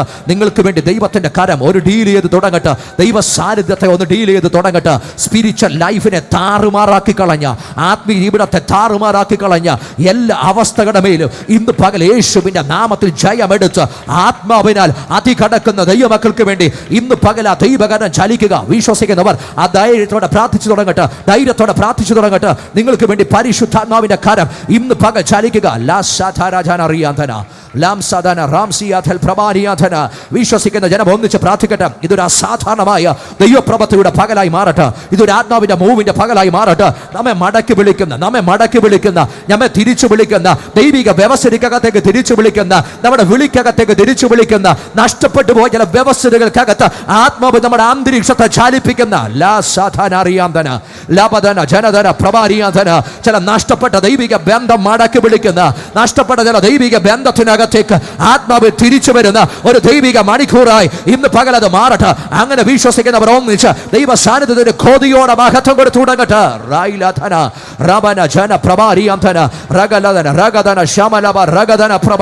തിരിച്ചു വരുന്നവരെ കടാക്ഷിക്കുന്ന ദൈവകരം, തിരിച്ചു വരുന്നവരെ കടാക്ഷിക്കുന്ന ദൈവത്തിന്റെ കരം, കരുണ തോന്നുന്ന ദൈവത്തിന്റെ കരം, ആത്മീയ ജീവിതത്തിന്റെ വരൾച്ച മാറ്റാൻ ഇറങ്ങി വന്ന് സാന്നിധ്യം കൊണ്ട് അനുഗ്രഹിക്കുന്ന ദൈവത്തിന്റെ കരം ഇന്ന് പകൽ ജനത്തിന് വേണ്ടി ചാലിക്കട്ടെ. ലാധാര ജാനധാന രാംശാദന ജനപ്രഭാരിയ അടഗതന രഗതന രഗസിയാധന ആത്മജീവിതത്തിന് മടങ്ങി വരവന്റെ പകലായി ഇത് മാറട്ടെ. ആത്മജീവിതത്തിനൊരു മടങ്ങി വരവന്റെ പകലായി ഇത് മാറട്ടെ. ഒരു സ്പിരിച്വൽ ലൈഫിനൊരു തിരിച്ചുവരവായി ഇത് മാറട്ടെ. ഇന്നലകളെ ചില ബന്ധങ്ങളിലേക്ക്, ഇന്നലകളിൽ ദൈവം അനുഭവിപ്പിച്ച ചില ആത്മീക അനുഭവങ്ങളിലേക്ക് തിരിച്ചു വന്ന് കർത്താവേ അതിന്റെ ഫുൾനെസ്സിനകത്തേക്ക് എന്നെ കൊണ്ടുവരണമെന്ന് കൊതിക്കുന്ന ലാദന ജനദന റബദന ജബദല രഗദന രഗശല സലം ധരം ധര ആർധന ജാൽസ്വരിയാധല പ്രമാണിയാധന ലഗദന ജനര ലൈഫിന്റെ മുഴുവൻ മേഖലയിലും ആത്മാവ് കണക്ട് ചെയ്യുന്ന പരിശുദ്ധാത്മാവ്, ലൈഫിന്റെ മുഴുവൻ മേഖലയിലും കണക്ട് ചെയ്യുന്ന, മുഴുവൻ അവസ്ഥയിലും പരിശുദ്ധാത്മാവ് കണക്ട് ചെയ്യുന്ന, മുഴുവൻ ജീവിതത്തിന്റെ തലങ്ങളുടെ മേലും ആത്മാവ് ഉദ്യമിപ്പിക്കുന്ന ലബദന ജന രഗദന ജന റബദന ഹസിയൽ ധന പ്രപഞ്ചനം ധര അറിയ ആർബന ജനാധന രഗലഗടഗദന ശവ രഗസിയാധന. ജനം ഒന്നിച്ച് ആത്മാവിൽ ദൈവത്തിന് നന്ദി പറഞ്ഞു തുടങ്ങിക്കോ. ആത്മാവിൽ ദൈവത്തിന് നന്ദി പറഞ്ഞു തുടങ്ങിക്കോ. ഇത് ദൈവപ്രവൃത്തിയുടെ നിമിഷമാ, ഇത് ദൈവപ്രവൃത്തിയുടെ നിമിഷമാ. ചിലതിനൊക്കെ ദൈവം വിളിയുമായിട്ട് ഇന്ന് പകൽ കണക്ട് ചെയ്യുക. തകർന്നു കിടക്കുന്ന ആത്മീക സ്ഥിതിക്കകത്തു നിന്ന് ദൈവം ചിലതിനെ പുറത്തു വിളിക്കുക, പുറത്തു വിളിക്കുക. പുറത്തു വരിക, പുറത്തു വരിക, പുറത്തു വരിക. ഉറങ്ങുന്നവനെ മരിച്ചവരുടെ ഇടയിൽ നിന്ന് എഴുന്നേൽക്കുക. യഹോവ നിന്റെ മേൽ പ്രകാശിച്ചിരിക്കുന്നു. ദൈവത്തിന്റെ പ്രകാശം ലഭിച്ച ചിലത് അവരുടെ വിളിക്കകത്തേക്ക് തിരിച്ചു വരുവാൻ ആത്മാവിലൊരു പ്രവചന ശബ്ദം ഇന്ന് പകൽ ഞാൻ വിളിച്ചു പറയുമ്പോൾ അതിന് കർത്താവേ ഞാൻ ഉണ്ടെന്ന് പറഞ്ഞ് ആ വിളിക്കകത്തേക്ക് മടങ്ങി വരാൻ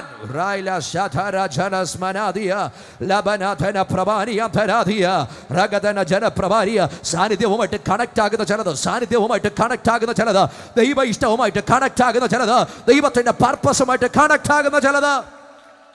ആർബല ജന ദല പ്രഭാരിയ ആർബജന ധനഘടകദല ശമാധനസിയ ആർബലി ജാന ധനഘടക അർഖനാദിയാരവ ലൈഡക ശാന്തൽ പ്രഭാരിയാധരെ രഗൽ പ്രഭാരിയ രഗാധന ശസ്ബിയാധന. ആഴത്തിലുള്ള ദൈവപ്രവൃത്തികൾ, ആഴത്തിലുള്ള ദൈവപ്രവൃത്തികൾ, പരിശുദ്ധാത്മാവിന്റെ ഇടപെടലുകൾ ഇന്ന് പകൽ സംഭവിക്കട്ടെ. ഇതൊരു അസാധാരണമായ ദൈവമഹത്വത്തിന്റെ നിമിഷങ്ങളായി മാറട്ടെ. സ്വർഗ്ഗം നമ്മൾ ഇറങ്ങി വരുന്ന നിമിഷങ്ങളായി മാറട്ടെ. ചിലർ ആത്മാവ് ജ്വലിക്കപ്പെടുന്ന പകലായി മാറട്ടെ. ആത്മാവ് ജ്വലിക്കപ്പെടുന്ന പകലായി മാറട്ടെ. ദൈവകരം ചിലതിനെ അടയാളപ്പെടുത്തുന്ന അസാധാരണമായ ആത്മാവിന്റെ പകർച്ച കൂടെ പകലായി ഇന്ന് പകൽ മാറട്ടെ. ദൈവ ശക്തി കൂടെ രാംധന ജനപ്രഭാരിയ രഗധന ജനപ്രഭാരിയ വിശ്വസിക്കുന്നവർക്ക് വേണ്ടി വ്യാപരിക്കുന്ന ആ ദൈവ ശക്തിയാൽ ചിലർ ഉറപ്പിക്കപ്പെടുന്ന വിളി ഉറപ്പിക്കപ്പെടുന്ന മലയിൽ കയറി ട്രാൻസ്ഫോർമേഷൻ സംഭവിച്ച യേശുവിന്റെ രൂപം കണ്ടപ്പം പത്രോസ് പറഞ്ഞ് കർത്താവേ ഇത് മതി, ഞങ്ങൾ ഇവിടെ ഇരുന്നോളാം, ഇവിടെ ഞാൻ 3 കുടിലൂടെ പണിയാം എന്ന് പറഞ്ഞാൽ അദ്ദേഹം ആ അനുഭവത്തിനകത്ത് സാറ്റിസ്ഫൈഡാ. പക്ഷെ കർത്താവ് പറഞ്ഞു മോനെ ഇതിനപ്പുറത്ത് ഇനി ഒരു ക്രോസ് ഉണ്ട് കേട്ടോ. ഇവിടെ നീ 3 കുടിൽ പണിയാൻ ആഗ്രഹിക്കുന്നേ, എന്നാൽ അവിടെ 3 ക്രൂശുണ്ട്. അതിൻ്റെ നടുവിൽ ഞാൻ കിടക്കും. പക്ഷേ അതിനെ ഭേദിച്ചുകൊണ്ട് അവിടെ ജയം തുടങ്ങുക. ഇവിടുത്തെ മലയുടെ സെക്യൂരിറ്റി അല്ല വലുത്. ഇവിടെ ഇറങ്ങി വന്നൊരു അതിൻ്റെ ഒരു ബ്ലിസ് കണ്ടപ്പം, തേജസ്സിൻ്റെ ബ്ലിസ് കണ്ടപ്പം പറഞ്ഞ് കർത്താവ് ഇവിടെ ഇരിക്കുന്നത് വളരെ നല്ലതാ. പക്ഷെ അപ്പുറത്തൊരു മലയുണ്ട്, അതിനപ്പുറത്തൊരു മലയുണ്ട്. ആ മലയിൽ അവിടുന്ന് കയറിയത് കൊണ്ട്, ആ ക്രൂശിന്മേൽ അവർ കയറിയത് കൊണ്ട് വാഴ്ചകളെ, അധികാരങ്ങളെ ആയുധവർഗം വെപ്പിച്ചു. ചിലയിടത്തൊക്കെ നമ്മൾ ഭയങ്കര സംതൃപ്തമായി കിടക്കുക. അവിടെ നമ്മളൊരു ബ്ലിസ് മാത്രമേ അനുഭവിച്ചിട്ടുള്ളൂ കേട്ടോ. നമ്മൾ ആ ദൈവസാന്നിധ്യത്തെ ഒന്നും റൈറ്റായിട്ട് കണക്ട് ചെയ്തിട്ടില്ല. ഒരു ബ്ലിസ് നമ്മൾ കണ്ടതേ ഉള്ളൂ. നമ്മൾ പറഞ്ഞ കർത്താവേ മതി, ഇവിടെ മതി. നോ, ഇതിനപ്പുറത്ത് ദൈവം ഒരുക്കുന്ന ചില അവസ്ഥകളുണ്ട്. ഇതിനപ്പുറത്ത് ദൈവം ഒരുക്കുന്ന അടുത്തൊരു ലെവലുണ്ട്. ഇതിനപ്പുറത്ത് ദൈവം ഒരുക്കുന്ന അടുത്തൊരു അവസ്ഥയുണ്ട്. അതുമായിട്ട് റൈറ്റായിട്ട് കണക്ട് ആയാൽ അവിടെയാണ് ജയം തുടങ്ങുന്നത്. ആ ജയത്തിൻ്റെ ഭാഗമല്ലേ നമ്മൾ ഇന്ന് ഉയർത്തുന്നേ. പത്രോസ് പണിത കുടിലിനകത്തിരുന്നാൽ നമ്മൾ ഇന്ന് ഇവിടെ ഇരിക്കത്തില്ല. പക്ഷെ അതിനപ്പുറത്ത് അവിടുന്ന് ക്രൂശിന്മേൽ കയറിയത് കൊണ്ട്, വാഴ്ചകളെ, അധികാരങ്ങളെ തോൽപ്പിച്ചത് കൊണ്ട് ആ ജയമല്ലേ നമ്മൾ ഇന്ന് അനുഭവിക്കുന്നേ. ആത്മജീവിതത്തിനകത്ത് ചിലതിനകത്തൊക്കെ സംതൃപ്തമാകുന്ന മേഖലകളെ വെട്ടിയിട്ട് ധൈര്യത്തോടെ പറ കർത്താവേ അങ്ങനെ ഒരുക്കി വെച്ച ദൈവിക പദ്ധതിക്കകത്ത് ഞാൻ ഉണ്ട്. എന്തെങ്കിലുമൊക്കെ നമ്മുടെ മനസ്സുകളെ അങ്ങ് വല്ലാതെ സംതൃപ്തപ്പെടുത്തുന്നെങ്കിൽ ഇല്ല കർത്താവേ എനിക്ക് അങ്ങേ കൂടുതൽ അനുഭവിച്ചറിയണം. അങ്ങനെ കൊതിയോടൊന്ന് പ്രാർത്ഥിച്ച് ഉറങ്ങിക്കേ. കണ്ണുകളൊന്നും അടച്ചേ, ഹൃദയങ്ങളെ ഒന്ന് സമർപ്പിച്ചേ, കൊതിയോടൊന്ന് പ്രാർത്ഥിച്ചേ. ഇത് ദൈവം നമ്മോട് സംസാരിക്കുന്ന, ഇത് ദൈവം നമ്മുടെ വിളി. മറ്റാർക്കും അടുത്തിരിക്കുന്ന ആരെയും നോക്കണ്ട. നമ്മുടെ എല്ലാം വിളി വ്യത്യാസമാണ്. നമ്മുടെ എല്ലാം ദൈവം വിട്ടിരിക്കുന്ന പദ്ധതികൾ വ്യത്യാസമാണ്. ദൈവസഭ എന്ന വ്യവസ്ഥിതിക്കകത്ത് വിളി ഒന്ന്. പക്ഷേ നമുക്ക് ഓരോരുത്തരും ദൈവം നൽകിയിരിക്കുന്ന പേഴ്സണലായിട്ടുള്ള വിളികളുണ്ട്. എവിടെ നിൽക്കുന്നു, ഇന്ന് ഞാൻ ഏത് പൊസിഷനിലായിരിക്കുന്നു, ദൈവത്തിൻ്റെ ഹൃദയം ഇന്നെന്നെ നോക്കിയാൽ ആ ദൈവഹൃദയത്തിനൊത്താണോ ഞാൻ നിൽക്കുന്നത്? അപ്പൻ എന്നെപ്പറ്റി ആഗ്രഹിച്ച തലത്തിനകത്താണോ ഞാൻ നിൽക്കുന്നത്? അതോ അപ്പൻ്റെ ഹൃദയം എന്നെ ഓർത്ത് നീറുന്നുണ്ടോ? അപ്പൻ്റെ ഹൃദയം എന്നെ ഓർത്ത് സങ്കടപ്പെടുന്നുണ്ടോ? അങ്ങനെ ഉണ്ടെങ്കിൽ ഒന്ന് അനുദപിച്ചിട്ട് പറ, അപ്പാ വിളിക്കകത്തേക്ക് മടങ്ങി വരാൻ ഞാനുണ്ട്, അങ്ങയുടെ സാന്നിധ്യവുമായിട്ട് കണക്ട് ചെയ്യാൻ ഞാനുണ്ട്. അങ്ങനെ കൊതിക്കുന്നെങ്കിൽ കരങ്ങളൊന്ന് സ്വർഗത്തേക്ക് ഉയർത്തിപ്പിടിച്ച്. അങ്ങനെയുള്ളവർ മാത്രം, ഒരു നിർബന്ധവും ഇല്ല. ഞാൻ പറഞ്ഞതിൻ്റെ പേരിൽ ഒറ്റയാളും കരം ഉയർത്തരുത്. പക്ഷേ നിങ്ങൾ ആ സാന്നിധ്യവുമായിട്ട് എന്നെ റൈറ്റ്ലി ഒന്ന് കണക്റ്റ് ആകണം. ഞാൻ എവിടൊക്കെയോ പൊളിഞ്ഞ് ലൈഫിനകത്ത് കിടക്കുക, എവിടെയോ സ്പിരിച്വൽ ലൈഫ് എൻ്റെ തകർന്ന് കിടക്കുക, എന്നെ ഒന്ന് റൈറ്റ്ലി കണക്ട് ചെയ്യണമെന്ന് അങ്ങനെ നിങ്ങൾ കൊതിക്കുന്നെങ്കിൽ ധൈര്യത്തോടെ രണ്ട് കരങ്ങളും സ്വർഗത്തേക്കൊന്ന് ഉയർത്തിപ്പിടിക്കട്ടെ. ധൈര്യത്തോടെ ഉയർത്തിപ്പിടിക്കട്ടെ. ഇന്ന് പകൽ നിങ്ങളെ ദൈവം കടാക്ഷിക്കുന്ന പകല, നിങ്ങളെ ദൈവം കടാക്ഷിക്കുന്ന പകല, നിങ്ങളോട് ദൈവം ഫേവർ കാണിക്കുന്ന പകല, നിങ്ങളോട് തൻ്റെ ഹൃദയം വെളിപ്പെടുത്തുന്ന ദൈവമാ. സ്നേഹിതനോട് സംസാരിക്കുന്നത് പോലെ മോശയോട് മാത്രമല്ല, നമ്മോടും ആഴത്തിൽ ഇടപെടാൻ കഴിയുന്നൊരു ദൈവ സാന്നിധ്യത്തിന് മുമ്പിൽ ഒന്ന് കൊതിച്ചിട്ട് പറ, അപ്പാ എനിക്ക് അങ്ങയുടെ സാന്നിധ്യവുമായിട്ട് എന്നെ ഒന്ന് കണക്ട് ചെയ്യണം. ഞങ്ങളുടെ കർത്താവേ, ഞങ്ങൾ അങ്ങയുടെ മുൻപാകെ അടുത്ത് വരുന്നു. പലതിലും ഞങ്ങൾ ഇന്ന് സംതൃപ്തരാ കർത്താവേ. പക്ഷെ ഞങ്ങൾക്ക് അങ്ങേ ആഴത്തിൽ അനുഭവിക്കണം. അങ്ങക്ക് ഞങ്ങളോട് കൃപ തോന്നിയിരിക്കും. ഞങ്ങൾക്ക് അങ്ങയുടെ സാന്നിധ്യത്തെ ഒന്നുകൂടെ അടുത്ത് അനുഭവിക്കാൻ സഹായിക്കണമേ. അങ്ങേ ഒന്നുകൂടെ അനുഭവിക്കാൻ ഞങ്ങളെ സഹായിക്കണേ. അതിനുള്ള കൃപ ഞങ്ങളുടെ ജനത്തിന് പ്രദാനം ചെയ്യണമേ. ഞങ്ങളുടെ സ്പിരിച്വൽ ലൈഫിനകത്ത് ചില വാണിംഗ് സൈനുകൾ ദൈവം തന്നിരിക്കുന്നുണ്ട്. തിരിച്ചറിഞ്ഞ് ഈ ദിവസങ്ങളിൽ ആത്മാവിനാൽ ശക്തിപ്പെടാൻ ഞങ്ങളെ സഹായിക്കണേ. പരിശുദ്ധാത്മാവ് ഞങ്ങളുടെ ലൈഫിനെ ഡീൽ ചെയ്യണേ. പരിശുദ്ധാത്മാവ് ഞങ്ങളുടെ ചിന്തകളെ ഡീൽ ചെയ്യണേ. പരിശുദ്ധാത്മാവ് ഞങ്ങളുടെ വിചാരങ്ങളെ ഡീൽ ചെയ്യണമേ. പരിശുദ്ധാത്മാവ് ഞങ്ങളുടെ ജീവിതത്തിൻ്റെ മുഴുവൻ മേഖലകളെയും സന്ദർശിക്കണമേ. ദൈവ സാന്നിധ്യത്തിന് നന്ദി പറയുന്നു. ഈ ജനത്തെ ബ്ലസ് ചെയ്യുന്നു കർത്താവ്. ഇവരിൽ നിന്ന് ചില റിഫോമായി പുറത്തു വന്ന് അവരുടെ വിളിയുമായിട്ട് കൃത്യമായിട്ട് കണക്റ്റായി ഈ ദിവസങ്ങളിൽ സ്വർഗം അവരെ പുറത്തു കൊണ്ടുവരുന്ന ദൈവത്തിൻ്റെ വഴികൾക്ക് നന്ദി പറയുന്നു. ഒരുക്കിയെടുത്ത് ദൈവം ചിലതിനെ പുറത്തു കൊണ്ടുവരണമേ. ഒരുക്കിയെടുത്ത് ദൈവം ചിലതിനെ പുറത്തു കൊണ്ടുവരണമേ കർത്താവ്. അവർ ഇന്നലെ പ്രശോഭിച്ചതിനേക്കാളും ഇവരിൽ പലരും പ്രയോജനപ്പെടുന്നവരായി മാറട്ടെ. അങ്ങനെ ബ്ലസ് ചെയ്യുന്നു യേശുവിൻ നാമത്തിൽ തന്നെ.